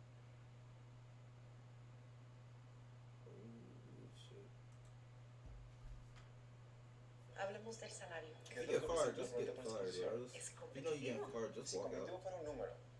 ¿Cuál sería? Un número competitivo. If you like Con that money Indeed, and shit, bro. Once you get that, you better. You work here? How much you already got enough jobs lined up? You don't get fucked up. You don't tired of shit. Hey, how you doing? What's up, man? Let that shit go. Her? I just met him today. Don didn't inform me that he was the manager. Okay, is he in charge? No, Don didn't tell me that. Are you guys? I just met him today. Okay, that's fine. Do you guys know two people here? Yes. Yeah. And he's. This is my break time anyway. Okay, we'll just stay over here. We can hang out back here. That's fine. How you doing? I'm sorry. That's fine. She's been extremely disrespectful. I was like, just go home. She's been. This is my break time anyway. Okay, we'll just stay over here. We can hang out back here. That's fine. How you doing? I'm sorry. That's fine. She's been extremely disrespectful. I was like, just go home. She's been on leave, so. You know, if he's in charge and he's telling you to leave. I just. At the end of the day, bro.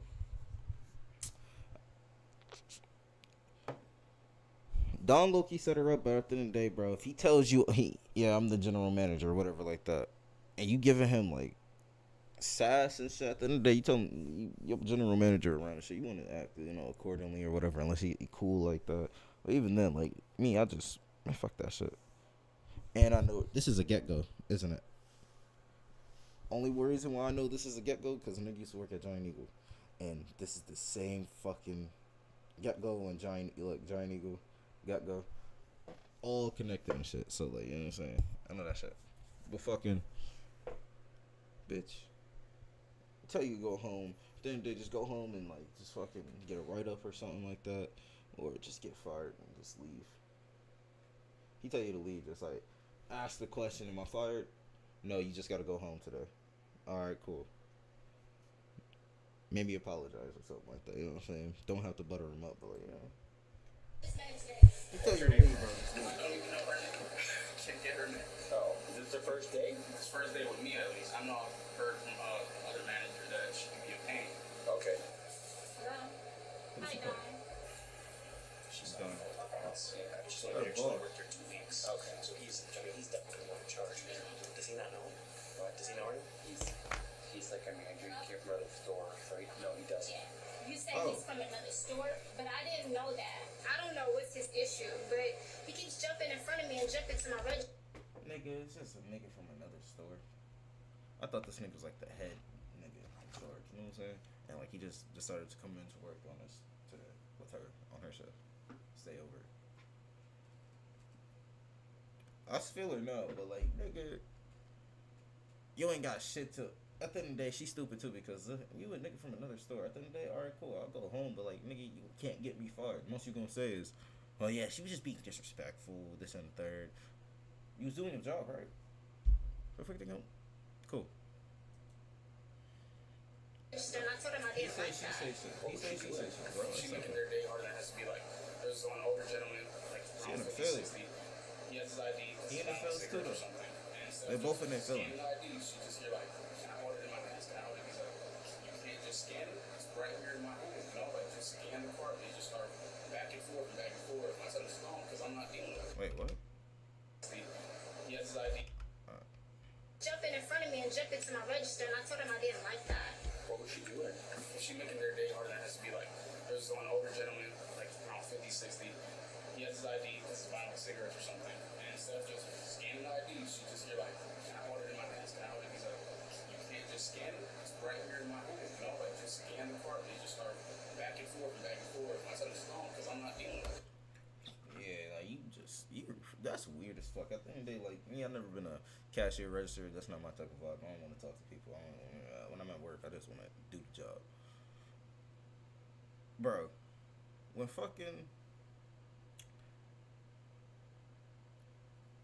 you see it's an older person, older than you, could be your grandpa's age or grandma's age or mom's age, whatever, bro. Deadass, bro. Shit, you really don't even need to scan the ID, but it's protocol and shit. But for real, just like, bro, you don't gotta look at the ID. Just go about your fucking day, nigga. You over here arguing because you want to hold the ID, look at the ID. The fuck. I'll be pissed too and everything. If I'm that old and I'm like, bro, you see I'm fucking old enough. What the fuck would I need a fake ID for? Fucking idiot. She already had 4 people walk away. One of them was regulars. Then he tried to send me home, and I told him I'm not going home unless Don tells me to, because you're not my manager. Can I talk to you real quick? Yes. Hi, how are you?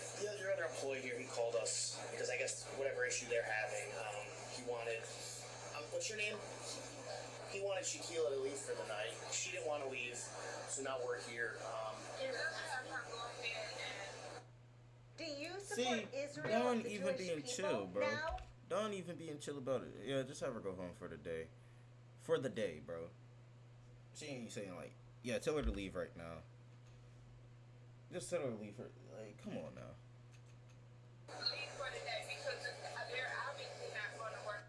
Just leave for the day. Just leave for the day. Just so you can fucking not have to work with this nigga. He don't gotta work with you, bitch. Either day, it's like, bro, you gonna miss a day or you gonna get fired. Which one you gonna choose? We'll She in explain her that to her, feelings. She in and her feelings. obviously, you'll have to talk to her at a later time, okay? Okay. All right, you have a good rest of your night, ma'am. I'm not done talking. I need to know. You can call her back in a few minutes, but at this point, you gotta go, okay? You have to leave for the night. She's gonna contact you again. Maybe you guys can talk about it tomorrow, but she doesn't want you here either. She wants you to go. She didn't say that. She just said that to me, that she's has to tell you to leave for the night. We're gonna need you to go, okay? Hello? He exaggerates more than Shaquilla, the customer. can we finish this conversation at a later date? He wants you to go. She's saying you gotta go. Let's just get our stuff and let's just go for the night, okay? Alright, Don. Am I not to return Monday? Alright. We good now? Very well. No. I know you're upset, but Oh, she got maybe you need to look for another job, find something else, You don't have to stand here like I'm a criminal. I'm not saying you're a criminal. I'm Okay, waiting so for you. why do you need to escort me? I'm going to leave this number. Okay, Shaquilla, you're not gonna start arguing with me, okay? I'm just And waiting Miss for you to Charlotte, come. y'all not gonna stand here like I'm. They want you to leave. Now she on now she on crash out level. Now she on crash out level. They said she only been there for 2 weeks. Now I see why.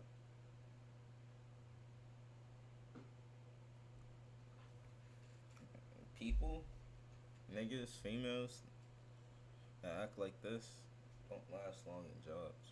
They don't. They always gonna find something to bitch about. They always gonna find somebody that they don't like, talk shit about. Ooh. Be stuck up too. I would hate to work with this bitch too. Well, let's go. We'll leave when they leave. When you leave. We've been rude to you or any type of way to you. We've been very patient. We've been very patient with you. Excuse me. All right, let's go. You're not escorting off the property. You're not doing that. Shaquilla, there's no reason to act like this. If that's the case, I would like to file a complaint. A complaint for what? Because he's filing charges against me. No one's filing charges. This bitch so delusional. She thinks she getting filed charges. What the fuck did you do to this nigga? Did you hit this nigga? Huh? You... Stop. Just don't even talk to her. Just don't even engage. I just want her to go. That's exactly how it is. That's exactly how it is. Don't say nothing to her. Don't say nothing to her. If you say anything to her. Thank you, Shaquilla. Without what? What do you just count in the drawer? We have to count this down in order before we leave. That's proper protocol.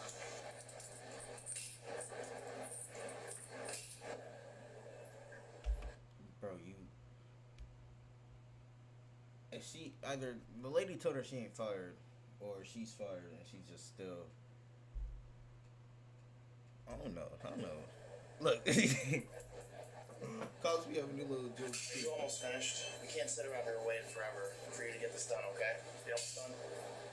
You can finish before you if necessary. Shaquilla, you've been doing this for about 5-10 minutes now. We can get it done for you. We can't stand here and wait for you to leave all night. Did I hurt you? Did I hurt him? I didn't say you did, but they want you to go.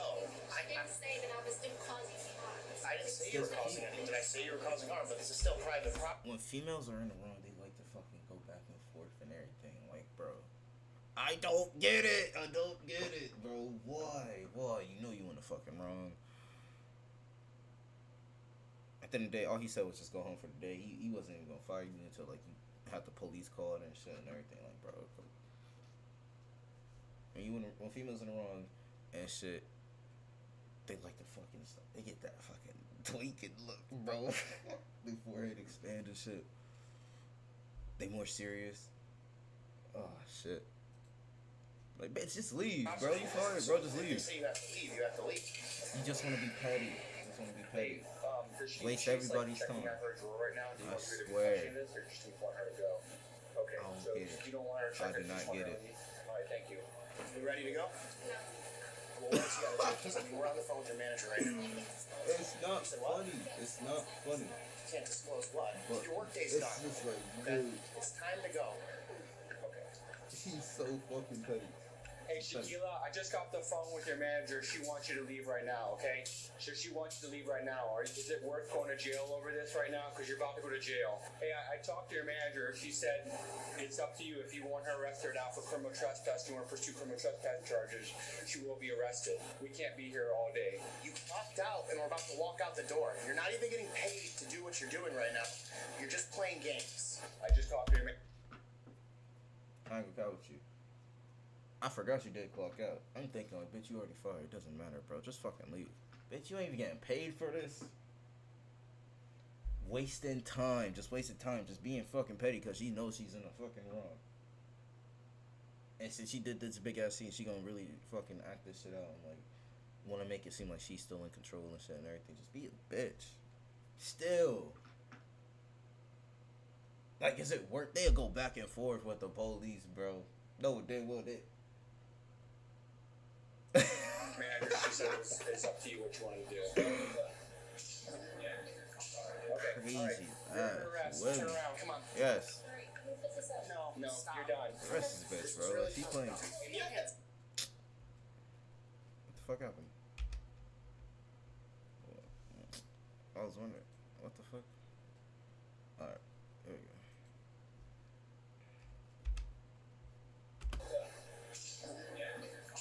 Okay, all right. You're under arrest. Turn around. Come on. No, you're done. Okay. This was really close. No. You're under arrest. Turn around. Stop it. Turn around. Nigga said, she said, okay, let me put this up. Bitch, it's too late now. It's too late now, bro. You should have been left. Okay, let me put this up now. I can tell she one of the females who never grew up. This is how she used to act as a kid, and this is how she acts as an adult. Blame everybody else. I don't like them type of people. Niggas is like that too. Blame everybody else for your downfalls and shit and everything. So I'm not trying to find a way, or just get out the situation. All you do is walk out of the store. Shaquila, stop walking away. Shaquila, stop it. It's on her purse. Oh, it's on her purse? Yeah, it's fine. You're under arrest. Shaquila, I'm trying to double lock your handcuffs. Stop moving. Get off me. Did nobody tell y'all to come here and do this? Yes, people did tell us to come here. Your boss. I didn't do nothing to you. Okay, well, we explained it like 4 times. You just don't want to listen. Trespassing now. Trespassing? I work here. It's private property. You don't just get to stay here. It's not your building. All right, come on. And your car might get cold. With Hewlett Packard Enterprise Storage Hey, was it worth Solutions, it? you get a Really, was powerful it yet worth it? simple solution that continuously protects your data.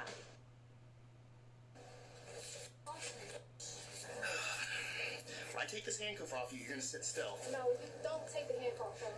I'm It good. makes me like you said yes. We're going to get the bag off your back.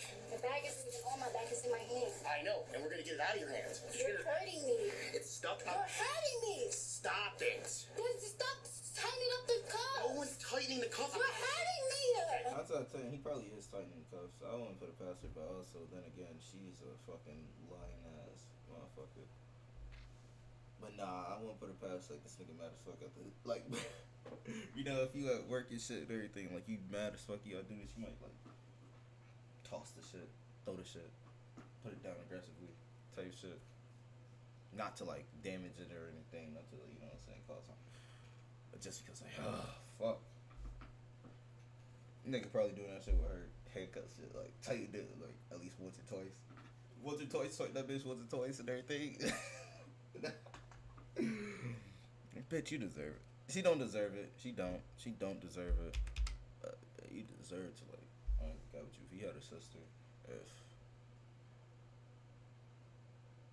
Nah, that's not. No, and we're gonna get it out of your hands. You're hurting me. It's stuff. Not the cup. I'm talking about the worker. Stop Man. it. Stop tightening up the cuff. No one's tightening the cuff. You're hurting me. Shaquilla, stop it. Shaquilla, let go of the bag. Well, yeah, she gonna be like, Shaquilla, let go of the bag. Okay. Y'all wanna hurt me. No one wants to hurt you. Let go of the. Okay, we're just gonna take you back. He's gonna cut it off. Don't you cut my fucking bag. Don't threaten me like that. That's a threat. how's that a threat? He said he's gonna cut the Close the door and do what you gotta do. Your mama, bitch. Sick of getting in trouble for dumb shit I didn't even fucking do. I'm just gonna buckle her in. I'm not going to jail for something I didn't fucking. Keep telling yourself that. But you in the back of that car right now. You did something at least. You know what I'm saying? If there's footage, yeah, you did something, bro. This all started just from you asking to leave work for the day. Dude. This was really unnecessary, Shaquilla. All you had to do was leave the store. Stop talking to me. I didn't do nothing.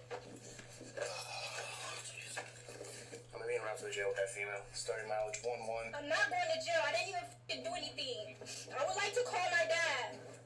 Should have been called your dad. I didn't even do nothing to that light-skinned motherfucker. Okay, well, I don't think you're understanding here. All you had to do was leave the store and you wouldn't be going to jail. Down my drawer. What the I didn't hurt nobody. Your boss said it was time to go. I'm not gonna argue with you. Fine if we weren't gonna go. He was started shit. Okay, Shaquille, I'm not gonna argue with you. I'm not gonna. Okay. Fuck you. If he started it, all you have to do is just still leave the store and tell your fucking boss about it. That's all you have to fucking do. Here's your bag. Yeah, we had a fight with the bag. Alright, pop up, please, Shaquille. Touch me. I'm not gonna touch you. Just walk into the jail, please. Put my coat away. Just walk in the jail. Shaquille. Hold on. Just do one thing. Walk in the jail and stop. Shaquille, get up. Okay, this is stupid. Crazy. Okay, Shaquille, you're gonna get charged with more things. Get if you don't stop. off me. Okay, Yeah, just knee me in the groin. You're done. Trying to kick. Alright, stop. Off of me. Get off. Get off of me. I lost my handcuff key when we fight with Jim earlier. Give me your handcuff key. Get off of me. No, actually, no. Leave it on. Get off of me. Y'all keep. I'm tired of all y'all. Shaquille, Get off of me. turn over. Don't touch me. Okay, if you Don't fucking touch on me. the ground. Don't touch me. The way you're acting right now is Look at these niggas. You and your mama. She still trying to walk. Sit down. And she still sat down, bro. What the fuck? I ain't gonna cap. See, what I mean by bitches, bro. Chat. What I mean by bitches, I mean this. Bro. Like, come on. Making a small situation turn into a big situation. Come on now.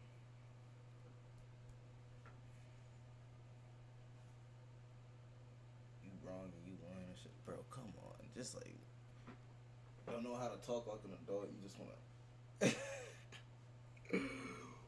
Big forehead ass, bro. This shit is silly. I'm sick of y'all always f***ing with me. Everybody keep f***ing with me. Leave me the f*** alone. I'm dead serious. Okay, gladly. She might be going through it too, though. Now, what the You don't fuck know you her want? backstory. Stop staring at me. I'm not doing anything. Do your job then. I am. You're looking at me. Do your job. I am doing my job. We're waiting for the corrections officer to come downstairs. Stop acting like a child. You are a child. Yeah, okay. You your mama's child. You're right. Ass bitch. You're right, I am. Your mama's child. I never heard that as a fucking. Like, you're right. Is that gonna piss her off even more, though? Because she made a chilling. Where'd you find that? Ain't that crazy? Oh, thanks. Like, I'm 24 from get to go. That, They had they rope out for him to them. Trespassing. this is my job. Stop saying that dumb shit. Better sit down. You're just gonna. No, you shut the fucking pig. Fucking crazy, bro. Bitch, once they tell you to, once your job tells you to leave the property, and it's private property, it doesn't matter, a business. Once you're told to leave the property, especially if it ain't got your name on it, you gotta leave the property. You gotta leave the fucking property. Doesn't matter if it's your job or not. Your job tell you to leave the property right now. You leave them. You leave. Cops come there and they tell them, like, I just want them to leave. If they don't leave, they can. You stupid fuck. Doesn't matter if you work there. You don't work there. You're a fucking customer. Well, there's some shit. She too much in her feelings. She too much in her feelings. I'm definitely not laughing. Trust me. I'm not laughing, but it's just like, bro. I didn't even do nothing. Having the charges are trespassing. I'm not trespassing. She keeps getting. That's her trigger word. Trespassing. I ain't gonna count with you, bro. If I ran into her, not gonna lie. If I ran into her and shit and everything, I just like slipped that word just like into the conversation just to see how she act. I'm petty, but like, you know what I'm saying. That's all my fault. My apologies. I know the other care backstory. That's bad.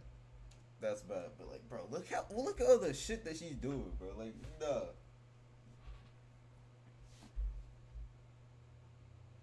She got a fucking. Don't touch me. What's up with your face? Then don't walk at me.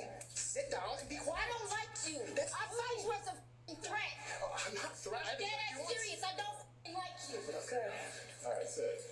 Stay the fuck away from me. I'm dead ass serious. You keep walking up on this nigga. Are you gonna stop standing up and coming at Stop talking to me. You already know. I don't know anything. Stop talking to me. Go say that. The sooner you cooperate, the sooner you get out of here. Just do your job. Do your job. Alright, yeah, just book her in, bro. Look at me stupid. Ain't gonna get you nowhere. Just do your job. I'll be back. Don't touch my ass. I'll take your handcuffs off. She really throwing all the stuff in the book. Girl, ain't nothing back there. Ain't nothing back there. Is she about to swing on him or something?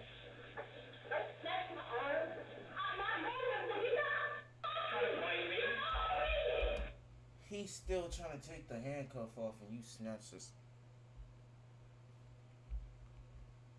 She's so in her field. She's not paying attention to like how crazy she seemed, how she reacted, how she. Now you over here struggling to get with the handcuffs off. Now this nigga they about to do some WWE moves on her ass. I'm not lying. Cause she doing way too fucking much.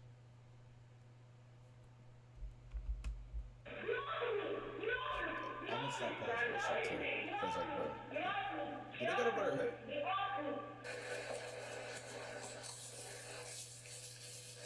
What the f is that smell?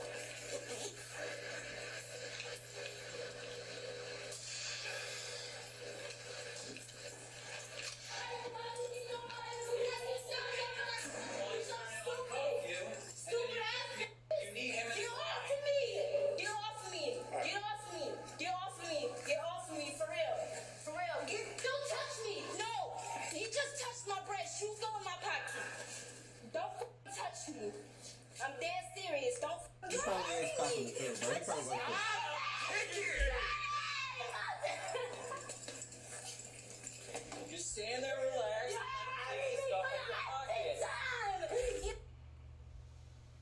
On your couch. This is somebody's daughter. Me as a father, I'd be mad as fuck. The way how you treating my daughter and shit, not the way how my daughter's acting. First, I'd be mad at the way how my daughter's acting. Cause the way how I am, bro, I ain't. No. That's not how I'm about to act. That's not how I'm.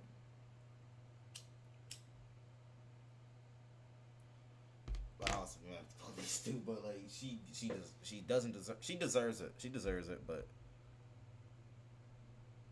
and they being low key nice, but she deserve it, bro. Like shit, if they gotta tighten her fucking cuffs a little bit to restrain her because she over here doing. You can't.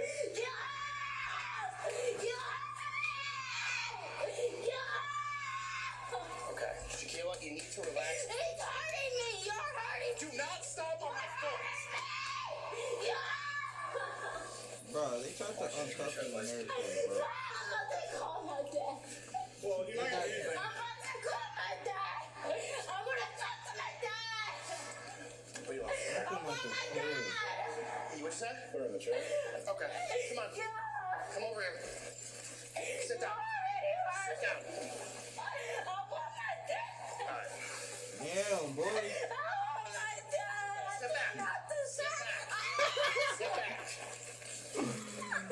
They gotta put your crazy ass in the chair, dude.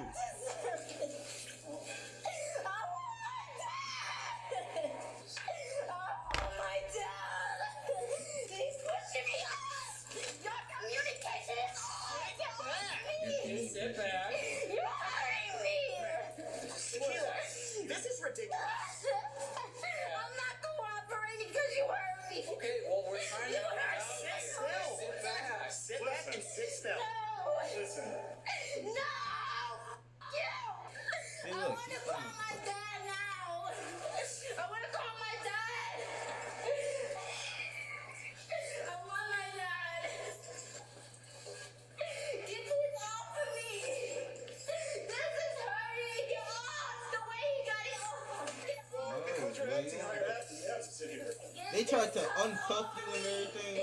Get off of me. I don't want you touching me. You violated my privacy. I want to bite you if you don't get off of me. You shouldn't even touch my boob. That's sexual harassment. Get off of me. Get off. Oh my God.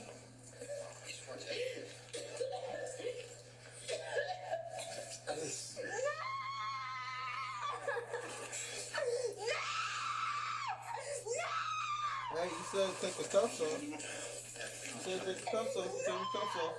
I'm just going to some more restraints, motherfucker. Get off of me. Get off of me. Nobody's on you. Thank you. Hey, how'd you get? Okay. I'm not even doing that to stop trying to hurt me. You bite me? Get off of me. Get off of me. Get off of me. I don't give a I'll punch your fucking mouth off, you stupid bitch. Alright, man. You're hurting me. Why did you tear my He hand? said, son, she fucking. Get off of me. Get off. I want to call my dad. I want to call my dad. This bitch breaking up the restraints. You're trying to bite us and you're kicking us. She kicks me. She goes, well, we need you to join. Assault on a pedo? Yeah. Definitely assault on a pedo.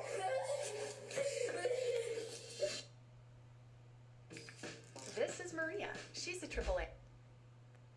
Bad money. This she don't act like this when she first dating somebody. She don't act like this. You unlock that feature, motherfucker. After finally being able to continue Shaquilla's booking process, she was charged with criminal trespass and 2 counts of assault on a peace officer. A bond was set at $25,000 for each assault charge, totaling $50,000. She is innocent unless proven guilty in a court of law. Now, honestly, I really give props to people who work at these convenience stores because they have. Damn, that bitch insane.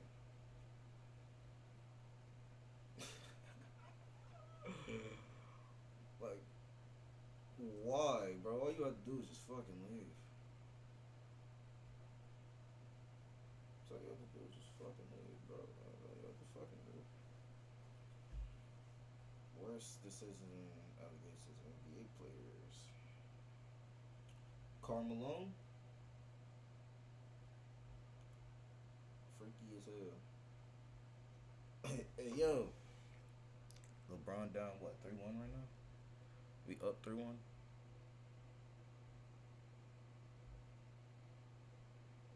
Tragedy in Illinois after car drives through after school program killing 4 kids. Why, bro? Just why? Leave the kids alone. I'm might be little shits, but Allegations, not fun. Let's go from scary to bad, because honestly, there is no in between. Like when a friend of Shaquille O'Neal alleged that he had been kidnapped in LA because he had a sex tape of Shaq and his mistress. Tired of playing with your ass. The court dismissed the case despite the fact that it's possible he could have had a tape like this since Shaq was a really close friend of his, and he also said he had cameras in his house. But first, we have Scottie Pippen Jr. Well, his dad, NBA champion and very strange looking man, Scottie Pippen Sr. Early in 2024, it was alleged in a lawsuit that Pippen Jr. has a brother, an unacknowledged son of Scottie Pippen, who was also murdered in Chicago back in 2012. 18-year-old Devontae Pippen would have been born around 1993, which is when the alleged mistress claimed she was assaulted by Pippen and his brother, resulting in the birth of Devontae. And after this, she claimed that he used his local, state, and federal connections to get all of her cases shot down against him. But an NBA player holding this kind of influence in the 90s is kind of a stretch. But Chicago is a very corrupt city. In fact, it's been named the most corrupt city in the United States several times. It's probably not the list Chicago wants to be at the top of. A new report from the University of Illinois claims Chicago is the most corrupt city in the U.S. The kid does bear some resemblance to Scottie Pippen, and claiming assault after a 5-year relationship is suspicious. Almost as suspicious as the boy being murdered. Moving on to, for one here, Kyle Filipowski being successfully groomed, allegedly, by a college girl while he was in high school. And of course, Josh Diddy. Kyle's family claims that they haven't spoken to him in years, and he only admitted that he had been dating his alleged babysitter and family friend once he turned 18. And he's 7 feet tall now, so probably when she noticed that he was over 6 foot by high school, she started flying from Alabama to Massachusetts to watch him play. And what were they doing after the games? Probably the same thing they did after prom when he was 17. Anyway, now Josh in high school junior he was allegedly involved with, it was an allegation that started from a picture that looked pretty real, and the girl's family even had their lawyers involved. But no evidence was found, so I'm not gonna call him Josh Diddy.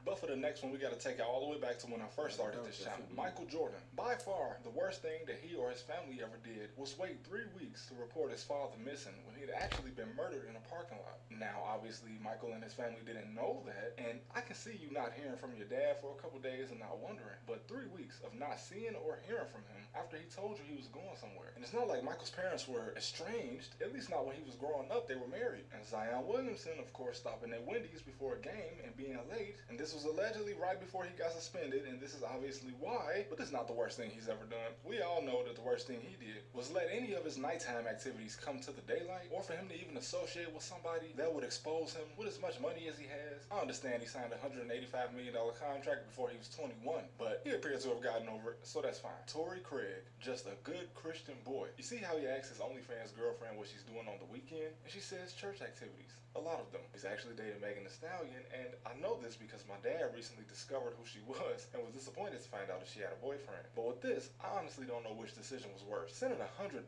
basically lowballing the woman you're cheating with, allegedly, or even actually messaging somebody being this thirsty. Torrey, you have never played a full season, ever. You're not a bad shooter, except at the free throw line. At least when Zion gets exposed, he can come back and average 26, 7, and 8 a night. Moving on to Shai Gilgeous-Alexander. He let a real shady real estate company sell him an $8 million home in Canada that was supposed to be safe and secure. But one day, someone knocked, and when he answered, there was a kind of threatening stranger at the door looking for a dude named Aiden. This was 4 days after they moved in, so his girlfriend called the police, and the police said, "Oh hey, we've received reports of people trying to break in there before." Probably terrified, they contacted a guy they knew in private security, and he informed them that someone had also threatened to burn the house down. Now, why would somebody want to hurt this nice Canadian fella? They don't. They want Aiden Platursky. He's a crypto fraudster that's stolen so much money that he not only got kidnapped months before SGA bought the house, but there were a lot of people trying to find him. Now, anybody can be misled by the agent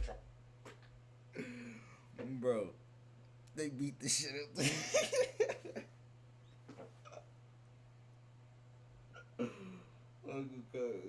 It's not funny. It's not funny, but it's funny because, bro, you doing that dirt. Your ass get kidnapped and get your ass beat and everything, bro. And you have to go to the police and get your picture taken. That's just fucked. That's fucked. Make a report. We know you in the wrong.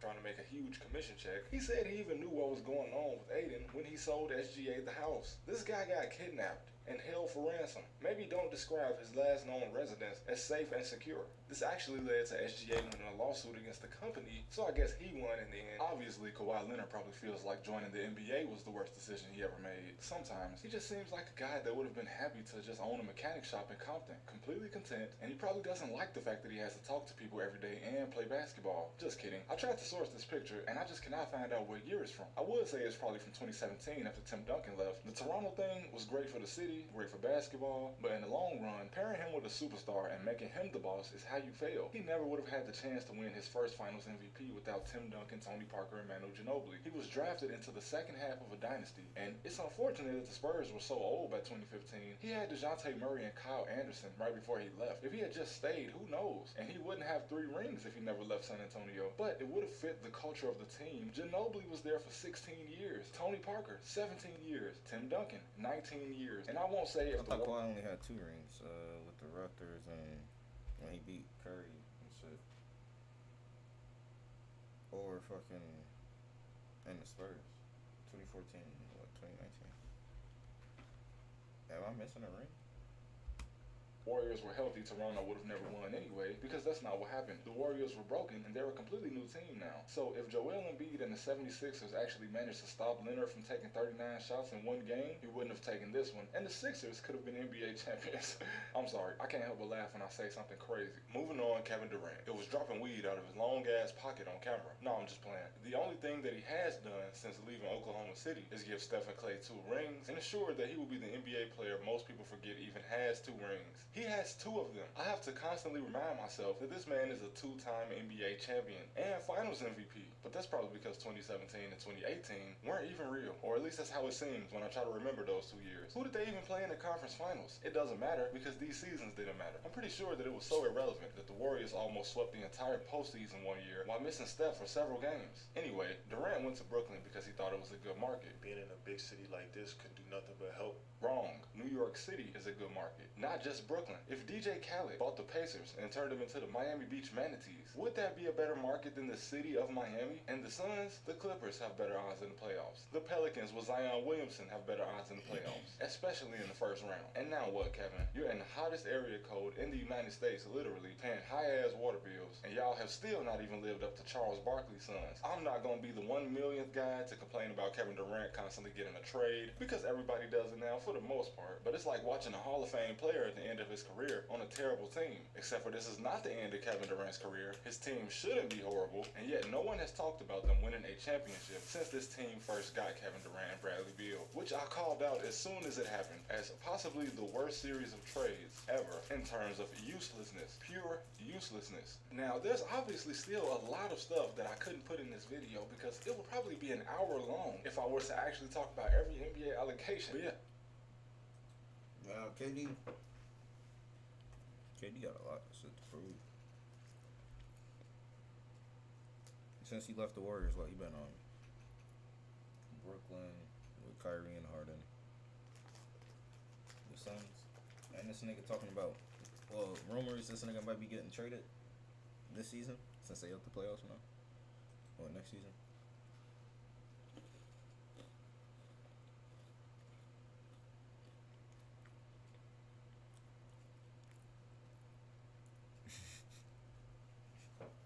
I'm trolling.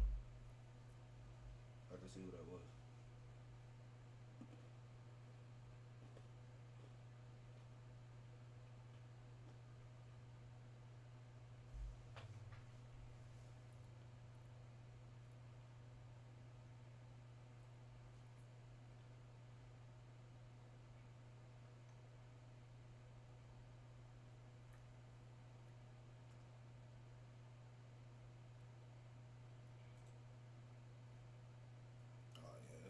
Got academics, button.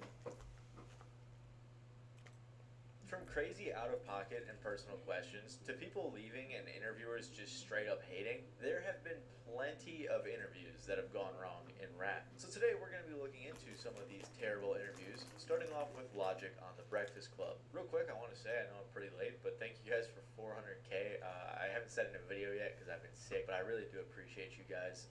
And we're on the road to 1 million, so make sure to subscribe and stick around. Without further ado, let's get into the video. So Logic, like many others on this list, has also been tied to tons of controversies, but usually in his case it ends up with him getting clowned. And that's what makes his interviews with The Breakfast Club even more interesting, because instead of the usual anti-Logic response from the public, people actually took his side following these interviews. It all started in 2014 when Logic went on Breakfast Club for the first time and made sure to point out how big of a deal it was and how grateful he was to be there. But immediately, Charlamagne the God set the tone in an odd way, going straight after Logic being biracial. Absolutely. Well, FYI, out of all the white rappers that won the BET Hip Hop Awards, you and G-Eazy were the only ones I knew. He's only half white. Half white. I look white, whatever. Yeah, but it's funny because every time I saw him, I was like, why is Logic and G-Eazy in every cipher? I don't know. Because they rap? That's why? Yeah, but no, I'm just saying, it seemed like they had he's not completely white, but a white rapper in every cipher this year. Why do you keep calling him a white rapper? You don't consider yourself a white rapper? No, I mean, I look white, but I'm biracial. You know, right. So I'm black and white, but I know how I look. I know how much. I got a cousin that got a black mom, white dad. We call him white boy. We still know that he nigga. We know that he a nigga. He can say nigga and shit like that, but we call him white boy. That's because you lighter than everybody else, white boy. No love. But yeah. If you didn't know, Charlamagne Logic was fucking expressed a around. ton that he's No, biracial. I think he's right. I think it's he's dead very ass. obviously a very big deal to him. So Charlamagne knew what he was doing, but Logic remained calm and kept the interview flowing without trying to argue too much. And things seemed normal, but every once in a while, Charlamagne would either just come at Logic or just act disrespectful in a weirdly casual way about some pretty sensitive topics. So your brother sold crack? My brother, well, like yeah. a wire for real. He was on welfare, Section 8 housing? Because I didn't like being perceived as just one thing. I wanted people to know I'm proud of who I am. Technically, you're light skinned. Okay. You are. Now, you said you're not doing... Nothing. I'm just saying he's technically You said you're not light-skinned. doing any more... Your father was a crackhead, right? He was. He's doing good now. The main thing that Charlamagne kept doing, though, was comparing Logic to J. Cole and Kendrick. Then minutes later told him to never compare himself to others, which was very hypocritical. And then when discussing Logic's rough upbringing, Charlamagne asked what some viewers call the worst interview question ever. Yeah, I talk about it on the Yeah, what's your sisters? Oh man, I don't want to get into that. It's a little too personal. But, no, it's all good. No, I was just talking about statements. I'm not going to go into who or what or where, but these are the things that I witnessed, that I saw growing up, unfortunately. Yeah, so I'll talk about that, but I'm not, that's their business. Somehow Logic was able to keep it. I don't know if he handled it correctly. I mean, he handled it professional. For me, shit, you would have said that someone was going to instantly press that situation. I might have leave him like swing on that nigga. The fuck you mean? You gotta set boundaries, bro. You gotta set boundaries. If you don't set boundaries, that's where you fuck up at.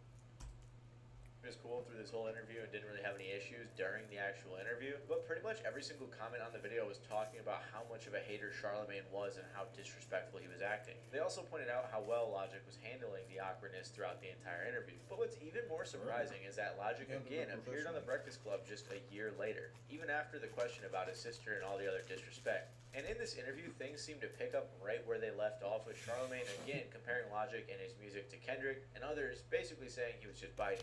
All right. Now, one thing I noticed about this album, well, I noticed it with the last album. The last album sounds a lot like Good Kid, Mad City. Like a lot of your flows is like real Kendrick. I wouldn't say it's the flows. I'd say probably. I mean, even on this album, you sound a lot like Kendrick, a lot like Cole.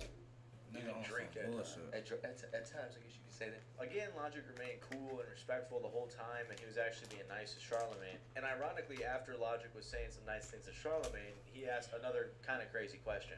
Now, I saw you do an interview with Vlad TV, and you said that it would be very uncomfortable for you to listen to a gay rapper talking about kissing a dude. Did I say that? I don't know.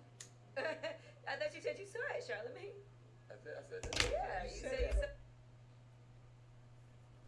I mean, I would be too, for real. I would be too. Nothing I got against it, but like, I don't even like listening to female music talking about they popping this and that and third. And I love women. But it's just like, bro, I don't want to hear that shit. But then us the guys, we like to listen to fucking niggas killing niggas, this and that third, but I listen to all music though. I It's just like female music and like that. So I don't think I said that because I'm comfortable with the gay community. I believe in all people. I will say I don't know exactly how that got written. Just like with the sister comment, Logic kept calm and was shooting down the homophobia accusations, which was connected to an old tweet, and then he moved the interview forward. But Charlemagne continued being Charlemagne. Like, immediately after this heartfelt explanation of the meaning behind Logic's music, Charlemagne just kept trolling him. So that when those people are out there fighting the good fight and they go home frustrated and tired and just feeling like they want to take a life themselves, hopefully they can find peace and escape in my music to fight another day. So what are you doing for the Black Lives Matter movement? I'm being me. I'm surviving, I'm me. I'm half black. I'm a part of this culture. What's she talking about? Well, the interview ended in a pretty good way with seemingly no animosity. All of the commenters were turning on Charlemagne, talking about how rude he was, and Logic fans clearly were not happy with him. For a while, though, it seemed like nothing really big came of these interviews other than the response from the fans. However, this all changed in 2019 when Logic dropped his song titled Clickbait. In the song, he says, "I don't do the Breakfast Club because Charlemagne is shameless. That's the only one I leave out when I run my bases. Do your research before you call somebody homophobic. You make a living off of controversy and you know it." In response to this verse, Charlemagne made Logic the donkey of the day, which is just a segment they have on the Breakfast Club where they highlight people doing stupid things. Donkey today for Friday, May 10th goes to a young biracial rapper named Sir Robert Bryson Hall II, known to the world as Logic. I don't have anything against Logic. I don't know Logic personally. Met him a couple times when he came to the Breakfast Club. Don't listen to his music. Don't find him appealing. In fact, I am so committed to not listening to Logic that he once put my favorite hip-hop group of all time, Wu-Tang Clan, on the record, and I did not listen. And of course, in this segment, Charlemagne was just roasting Logic even more. Charlemagne also broke down the lyrics, saying that he agrees he's shameless, but pointing out that the reason Logic hasn't been on isn't by choice, but rather the fact that no one really wants him on anyway. Charlemagne just said that the diss track was made for attention and that there was no real beef. After this, there have been a few brief mentions of one another in other interviews, but the sentiment pretty much remained the same. And while Logic was favored by the fans in this incident, Kanye did not get the same reception when he went on Sway. Nowadays, when you think about Kanye, there's a ton of really serious controversies that come to mind. I'm sure I don't need to name them, but his rants and outbursts are nothing new. From his MTV outburst to maybe his most iconic rant of all time at the VMAs. Kanye's pretty much been controversial throughout his entire career. So among all of his other viral moments, you may have forgotten one of his most iconic, his interview on Sway in the Morning. In 2013, arguably during the peak of Kanye's career, he went on Sway in the Morning. And if you don't know much about Sway, he's been hosting a radio show for about 14 years after working as a rapper and a music journalist with MTV. But now, after being a mainstream staple in the industry for over 20 years, Sway is mostly known as a radio personality. And despite Kanye and Sway being friends for a while, there was actually a little bit of animosity that led up to this interview. Basically, MTV put out their hottest MCs in the game list and placed Kanye at number 7, which obviously did not sit well with him. In response, Kanye called into DJ Enough's show to voice his opinions, especially about Sway's influence on the list. I couldn't believe it. Like, I mean, I gave Sway his first TV, man. Right. And really, I didn't really want to, like, even call to, like, even talk about the number 7 list. I just want to tell everybody I gave Sway his first TV. Right. And he need to remember that. After that, Sway decided to clarify that while he had helped create the idea for the list, he didn't actually vote to avoid something like this happening. Instead, the final rankings were a compilation of lists from actual voters. And Sway also said that the TV thing was real, but that Kanye told the story in a biased way. So, about a month later, after all this went down, Sway decided to have Kanye on his show. Eventually, the conversation got on to fashion and things like Kanye's clothing brands. They had made jokes about the MTV situation, so it seemed like everything was fine. But then Sway began asking Kanye about why he needs the help of big clothing brands in building his own, and this is where the tension began. Why is it that you need these people? It's like you said, you don't need anybody to do these things. You don't need Adidas if you want to do a new shoe. Why? Because you need proper production to bring some of that certain value. I went $13 million in debt working on my clothing line, and I'm getting Kanye Wested constantly with the prices. At first, Kanye responded in a calm way, explaining in a long-winded rant how he's been trying but losing lots of money in the process. And he just kept getting all mad about how these big brands are taking advantage of him, but he needs them for distribution. Why don't you empower yourself and don't need them and do it yourself? How, Sway? Take a few steps back to go. You ain't got the answers, man. You ain't got the answers. You ain't got the answers. You ain't got the answers, Sway. Kanye. I've been doing this more than you. Doing what? You ain't got. Come on, chill out. You bro. ain't got the answers. Kanye, You ain't got the answers. I'm asking. Child, I started panicking, bro. when I realized it was a daddy long wig. I don't fuck with spiders. I'm not scared of spiders, but bro, fucking. You ain't been doing the education. Bro, You ain't been doing the education. Calm down. You don't have the answers though. Calm down. Because you trying to give me advice about something. You ain't got the answer. You ain't spent $13 million of your own money trying to empower yourself. Yep, but I spent hundreds of thousands and putting out clothing lines at a smaller degree. All I'm asking you, And it ain't no Ralph though. It ain't Ralph Let level. me ask you this. I'm asking. What's the name of your clothing line? We don't know. After this, Kanye decided to compare his issues to that of Harriet Tubman or even the French Revolution, and he did eventually apologize for kind of going crazy on Sway. But even with that, for the rest of the interview, you couldn't really ignore what had just happened. Plus, you could tell that Kanye was still a little pissed about the MTV's hottest list. Y'all putting me number 6 after Big Sean on the hip hop list. You really give a. But what I'm saying, my relevancy, that means because I'm wearing a kilt or because I'm doing something man, that's that ain't gaining. Why you came number 6 at the time we did the show. What you think now, though? If we did it now, you'd be number 1. But at the time, you were Drake. Kanye and Sway kind of continued going back and forth throughout this entire interview, but there was no more big explosions like the one previously. Most of the comments on the video are actually about how Sway handled this interview with grace and was super calm the whole time and did a great job at de-escalating the situation. And the two eventually ended with a pretty lighthearted, goofy freestyle, and it seemed like they squashed any potential beef. It seemed like there were no leftover problems. But years later, this situation would actually be brought up a few more times. In a 2022 interview with Good Morning America, Kanye finally admitted that Sway indeed had the answers. So Sway, almost 10 years ago, said, man, why don't you do it on your own? Was he right? You know what? I will go ahead and say Sway had the answer.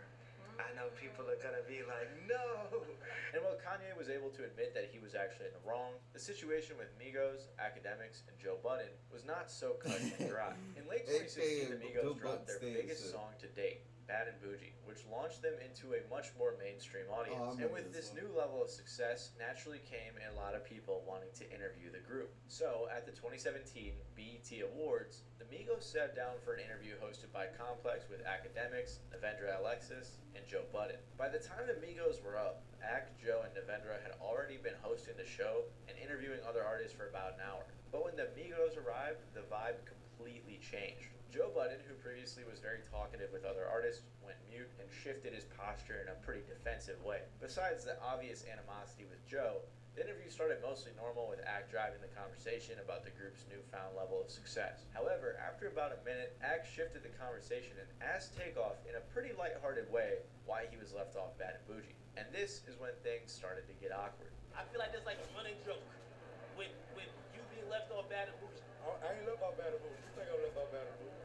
Say again? You say I'm left off Bad and Bougie? Yeah. Joe Budden is a big ass instigator. What you say? Look at this. Nah.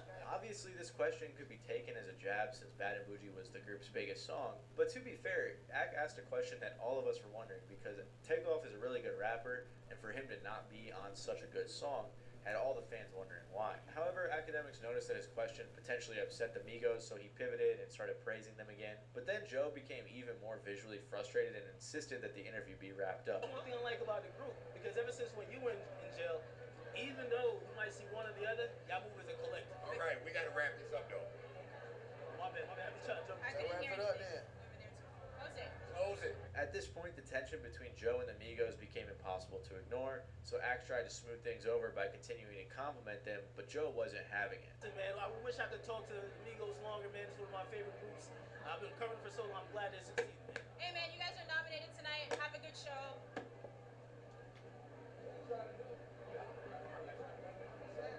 No, she got up out of there. I remember that part. She got up. Did she get up out of there? No.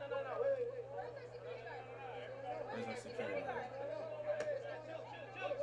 So with Joe Oh, no, clearly she having didn't enough of the have interview, he just got up and left, which clearly upset the Migos. It seemed like in that clip too that there could have been some sort of fight going on, and that's what fans were theorizing, but luckily the situation was de-escalated. However, the story doesn't end there. Complex still had Act, Joe, and Navendra lined up to interview DJ Drama.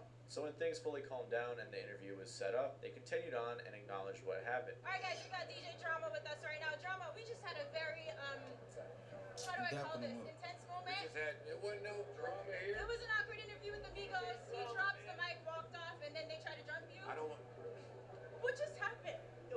look like he looking good, man. Instantly, these clips of the interview went viral, and it was the only thing people were talking about for days. And they had a lot of theories and speculation as to why this happened and what happened. So Joe Budden decided to address the situation. First, he tweeted a bit where he didn't give much explanation besides saying he has no regrets. Then, on a radio show with DJ Caesar Joe, he further explained his side. Why drop the mic? That was a bit unconventional. Yeah. It was. But your whole body language, it looked like you ain't even want to talk to I didn't want to talk to the Migos. Why? I've never seen a good Migos fan. But when people are not enthusiastic and they don't really want to kick it, you're not just going to give me your rear end. Yeah, so I feel like I needed them to know how I felt before that interview was over. Yeah. Because I might not ever see them again. Yeah. So I got up and walked away from that damn interview. He also clarified that no fight broke out. As months passed, it seemed like, everything was swept under the rug, everything was going fine. But then the Migos teased their next album, and in this snippet, they dissed Joe Budden.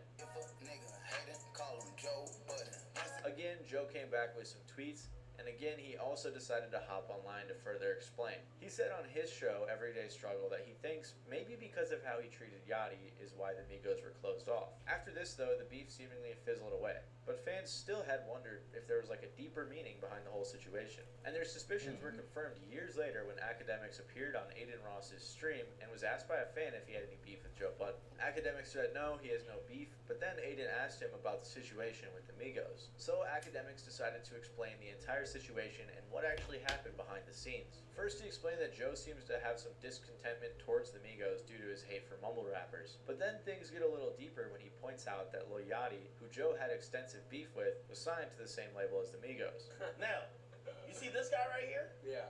I don't know if they can see the mouse, but this guy right here is the owner of the label that the Migos and Yachty's on. Got it. And before Ak even tells his story, he low-key alluded to this years ago on Everyday Struggle. But Joe plays dumb, but Joe knows all of the elements behind the scenes that played a part in the BET Awards moment happening, and he knows and is fully aware of things afterwards and conversations that were had. Ak continued to say that that guy and his friends pressed Joe about how he was talking about Yachty. Then the next day at BET, Ak said the label tried to intimidate Joe again. Then he explained what happened right before the interview started. Joe goes to shake their hand, and he extends his arm, and they were like synchronized with this. They all looked him in the face, looked at his, like, all three, and looked him right back in the face like, we're not shaking your hands.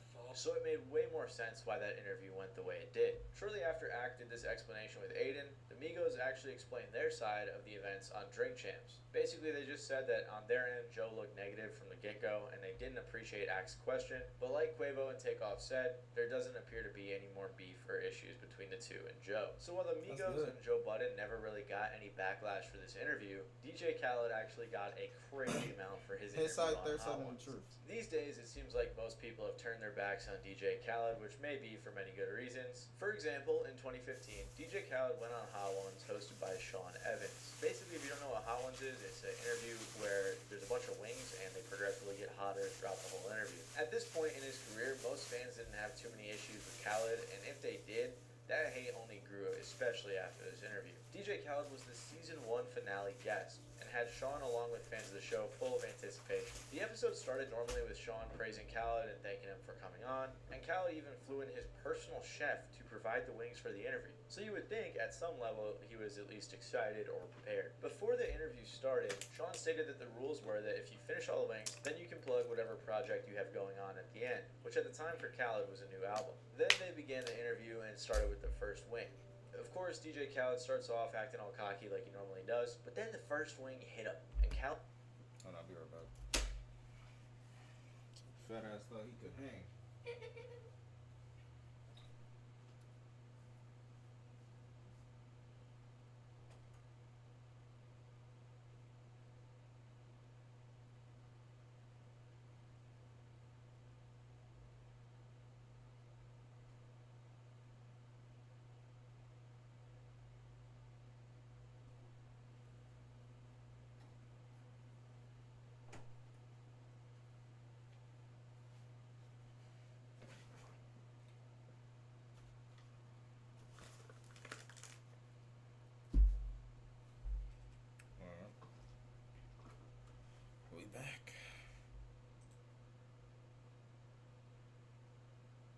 Khaled's reaction came with some nice foreshadowing. This shit kinda high, you know that?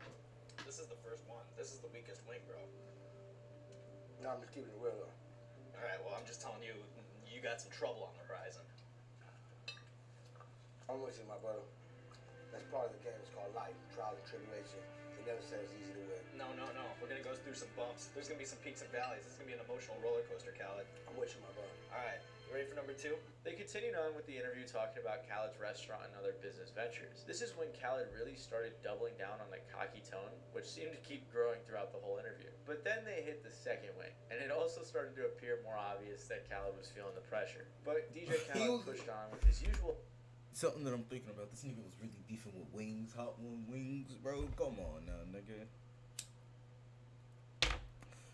You beefing with niggas that's eating chicken wings and interviewing you, bro. Some hot sauce. Nigga, you know what you going against, bro. You know it's hot. You think that should just be an act? attempt to be inspiring, except now he had a speech impediment from all the spice. Then, about only 4 minutes into the interview, Khaled asked to switch wings with Sean because he thought that his were hotter. This is also when Khaled dropped the iconically cocky, "I promise you if I stop, it doesn't mean I gave up" line, followed by more BS and probably the longest excuse-filled quit you've ever seen. Yo, bro, is yours different than mine? I want to switch. Alright. Brother. Bro, I thought you could eat. That nigga just don't like his food spicy. That nigga want to be able to eat and enjoy that shit. That nigga said, brother, it's always spicy. I feel like mine's is spicier than yours. Nigga, no, it's not. If you feel that way, you should have been switched up. Let's eat the fucking wings, dog. Excuse-filled quit you've ever seen. Yo, bro, is yours different than mine? I want to switch. Alright. Hot ones first. Hot ones first. Something ain't right. There you go. Listen, and I'm going to tell you something right now for all my fans. I promise you, if I stop, doesn't mean I gave up. Yes, it does. By definition. I'll teach you something today. Okay. We can't play ourselves. We can't play our health. We can't hurt ourselves. See, that's the key. Now, there's people that will do dumb shit, fuck around, hurt themselves, trying to get to the what you call a victory. This shit ain't no victory to me, my brother. This shit ain't doing nothing but me. I mean, he got a point. He really do got a point there. Man, what's the point? What's the point of you eating this shit for real? I understand. What's the point of a lot of shit, but nigga, the point of the interview is because you're trying to get your album out or like the next project. You gotta show something, bro. Need some money. So yeah. But causing problems to me. I'm gonna keep it real. I'm not doing it, man. Like, I'll answer your question, but I'll have to eat your wings. Alright. I can do that. I can't. Nah, I'm gonna be fucked up for the whole day. I was supposed to talk to anybody after this. Can you just tell the people though? Can you tell the people? Let me tell you something.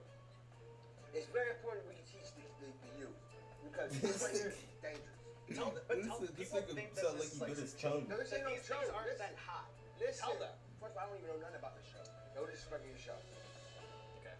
This ain't the love I'm want to vibe with. So Khaled said that he was done trying to eat the wings and he was just flipping the show on its head entirely and low-key being disrespectful to Sean. Even with all of this, Sean still kept the interview going and let Khaled plug whatever he wanted to at the end. But while Sean was relatively nice about Khaled completely ditching the show's structure, Hot Ones fans and Khaled haters alike were not. Almost every single comment on this video was shitting on Khaled for being soft and pretty much disrespectful. Also, as you can imagine, a ton of memes spawned from this interview. Honestly, I'm surprised at how much backlash he got from this video. Personally, I didn't think it was that big of a deal. It was just kind of funny, but people were actually really mad about this. Later on, Sean was asked about the experience on multiple shows where he gave a pretty honest reflection. One time was on Pardon My Take where they asked Sean who he thinks was the worst interview. Yep. And I think a good example of that is we had DJ Khaled come in super early, and then he tapped out on the third wing, like completely rejected the format of the show, like before it even started. That guy doesn't eat anything. Yeah. And, well, you know what? I remember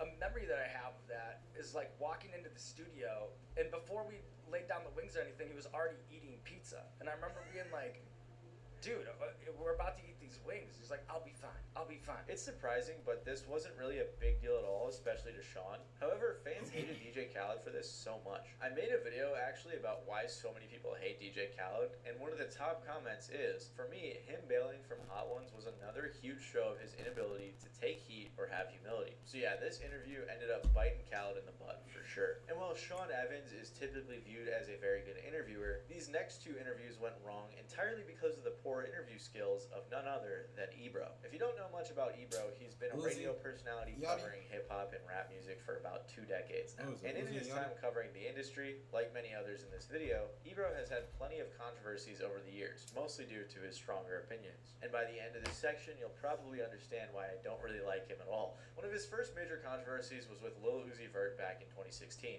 Around this time, Uzi was pretty well known already, but after the release of Money Longer, his career was going way bigger than it was before. And with this newfound level of attention, Uzi started attracting some bigger interviews, including the one with Ebro, which was less than a month after the release of Money Longer. The interview started like most, with Ebro complimenting Uzi on how far he's come as a young artist and some other basic questions. But then the vibe started to change when Ebro gave Uzi a relatively older type of beat to rap on. Uzi basically criticized the beat, saying he was too young to rap on it, and that's when Ebro, especially along with some of his co-hosts, started acting a little different towards Uzi. They pretty much started making everything about Uzi's age in a pretty demeaning type of way. Then when Uzi described older rap as simple, which he clarified wasn't a bad thing at all, Ebro got mad and blamed drugs for why everything sounds how it does now. We are? Yeah, y'all simple and that's cool.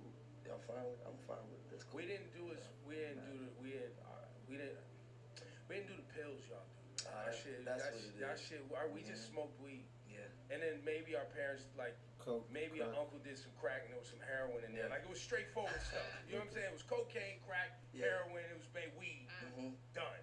But immediately, Paul Rosenberg, the level-headed goat, pointed out the slight hypocrisy of this statement, explaining that the old people used to do crack and heroin, so it's not a much better substitute than pills. Then for some reason, they were just hung up on the drug stuff, and that's what like half the interview was about. They just kept pushing these questions on Uzi. And as the interview continued on, Ebro kept placing labels on Uzi, which often felt like a way to demean him. Then it came time to rap again, and Ebro tried to push the old beat again, which following the previous tension caused things to go south, leading to the viral Rockstar conversation. Yeah. So you gonna get to these bars? If you pull up, I'm telling you right now, if you pull up one of them old beats, I'm not rapping on it. Straight up. You see me, bro? I am a rock star, bro. I'm not rapping on that type stuff. We'll decide. Let me hear it, and I'm letting you know. I'm letting you know. He's at least being honest. Yeah. My fans, Right, so my fans won't be disappointed. They get it. No, they will. No, they but won't. I hope I piss your friends Your off. fans gonna be disappointed. All the old guys, they're gonna be. Yeah, they don't even know why I'm on here right now. What they'll be disappointed is if you get up here in these bars, you spit it's trash, and I don't tell you they trash. So let's get to these raps since you're so nice. But Uzi played along and rapped on the beat anyways. Ebro tried to make this a bit of a joking situation, but they turned personal when the topic of his career longevity came up. Oh, and Ebro just straight up called Uzi small, which I don't know, it's like he was roasting him the whole interview. It was kind of an unpleasant type of vibe. I'm making. I don't know, man. I mean, I respect it's cool. how you fell off at the end. Yeah. Put another beat on. Shit. Nah, because all I got is old man beats, and you're not built. Hey, listen. It's gonna be a lot of young guys coming up here, and they ain't gonna want to rap on that. I'm trying to tell you, it's changing. Yo, look. It's changing. I hope they change. It's changing, bro. I hope they change. But as I've seen with all you little young motherfuckers that think you nice. Yeah. He is pretty nice. You nice. Yeah, I'm good. Y'all get to like 27, 28, and y'all niggas get to struggling, and y'all be trying to come back and find that sound. I ain't gonna struggle, bro. All right, we're gonna see. We gonna see. Oh, you gonna learn. And guess what? I'm gonna be here. Yeah. It's gonna be totally different too. Like I'm used to all the way around about it. But the interview went back to sort of normal with Ebro's co-host sticking up for Uzi, because it was pretty obvious Ebro was just out for Uzi the entire interview. After this interview dropped, the fans were not having it at all. Pretty much everyone in the comments was calling Ebro a hater or an old head for coming at Uzi for basically no reason. They specifically pointed out how lame it is to resist change when music is always changing. Then, as years went by, Ebro's claims that Uzi would fade overnight aged ironically. In 2024 footage from a panel Ebro was on in 2022, he was asked what he thinks about Uzi all these years later. And you'd think that because Uzi went on to have a massively successful career, diamond songs, gold songs, platinum songs, all these things, that Ebro would have changed his mind. But no, he just doubled down in his ignorance and stupid statements. Success is your question for Ebro. What are your thoughts on Uzi's success? I love Uzi Vert. I feel like, he still has to become the rock star he said he would become. I'm still waiting. You know, because the rock star, listen, maybe I took it literal, but the rock stars I knew, they were selling out MetLife Stadium. They can sell out Madison Square Garden 8, 10 times. They got hits on the radio everywhere, songs is everywhere. So he told me he was gonna become a rock star. So most people that come up to me and talk to me about Uzi Vert now was probably like 10 years old at that time, was just getting into the internet. They was tight, they was mad that I did that to Uzi Vert. And like I said before, time will tell. Where you at, my guy? This was pretty crazy to me because it just felt like he was denying reality. And soon after, even Uzi responded with a since deleted Instagram post previewing the track list for Eternal It Take Two, with all the songs being hidden besides number 15, which was titled Chill Ebro. And while the song never officially released, Uzi dropped a snippet on his IG story with the lyrics, "I'm the rock star that I said I was going to be, Ebro chill, Ebro chill." However, in a later interview with Complex, Uzi explained the meaning behind Ebro chill along with where they stand today, which makes it seem like the two are fine. But that may not be the case for Ebro and Kodak Black, who had a much more controversial and heated interview. Back in 2018, Kodak Black went on Ebro in the morning, and Ebro started in a very unique fashion, like straight out the gate, pointing out Kodak's public mistakes and saying that he wasn't even thinking about interviewing him at first anyway. First of all, I gotta be honest, I was skeptical on doing this interview. I saw your other interviews where you was wearing like a ski mask and all that, and I was like, I'm not really interested in talking to this. But I gotta say, I looked at your rap sheet, I looked at your weed charges, smoking weed in front of your kid on the gram, and different things you've been going through.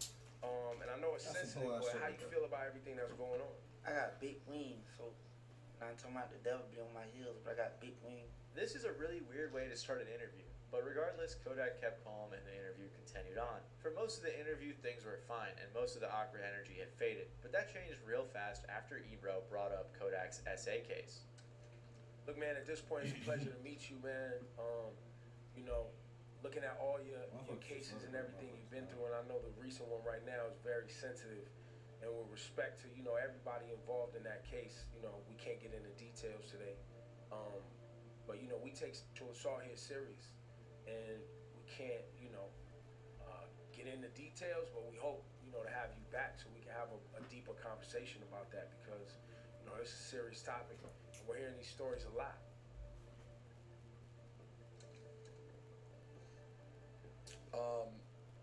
One thing we were talking about on the show today that for some reason I just have a hunch that you would care about. The idea that landing on the moon was a conspiracy. Kodak, do you believe that our moon landing in 1969 Nigga, what the fuck type of question is that? What the fuck y'all talking about? Like, no cap, bro. Like, now you playing with me, bro. The fuck, bro? I'm a rapper, nigga. Of course I can get into conspiracy theories and shit. Well, anybody can get into conspiracy theories. But nigga, I'm a rapper. The fuck you guys are asking me for conspiracy theories? How you feel about like this genre of rapper, this and third? How you feel about your crew? Motherfuckers trying to play. Kodak Black, call it that. You seem upset that I brought it up.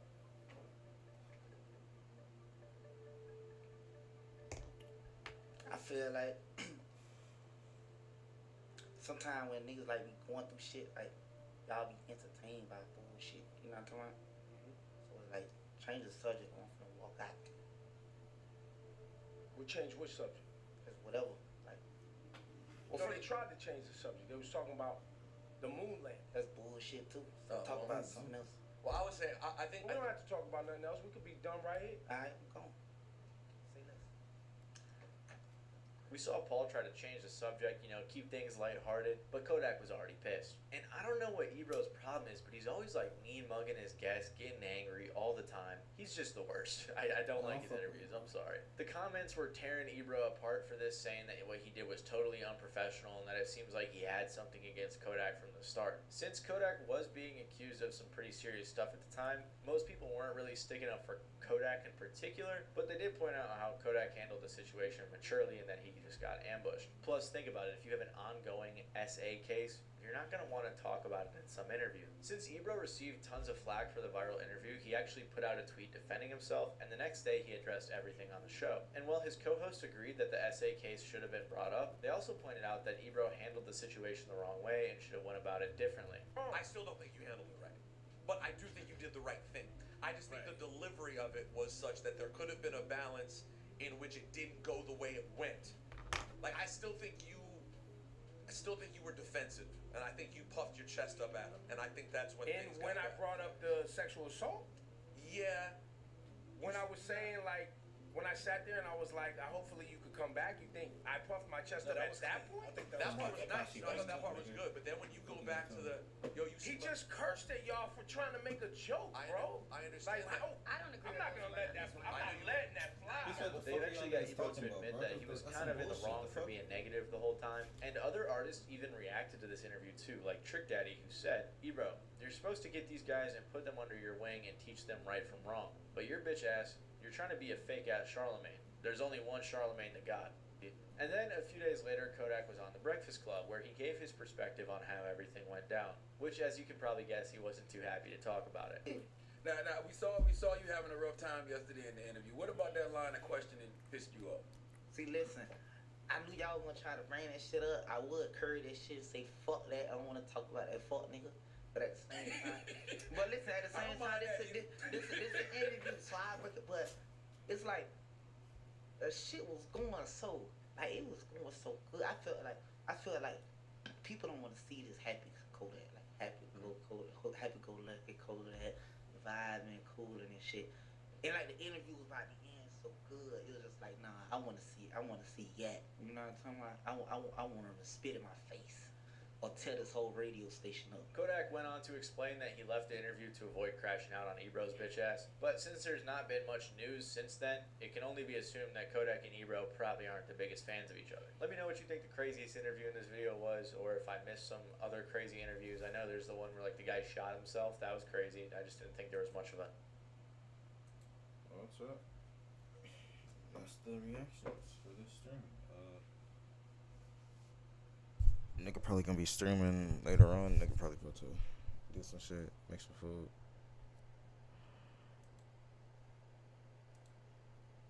Motherfucker.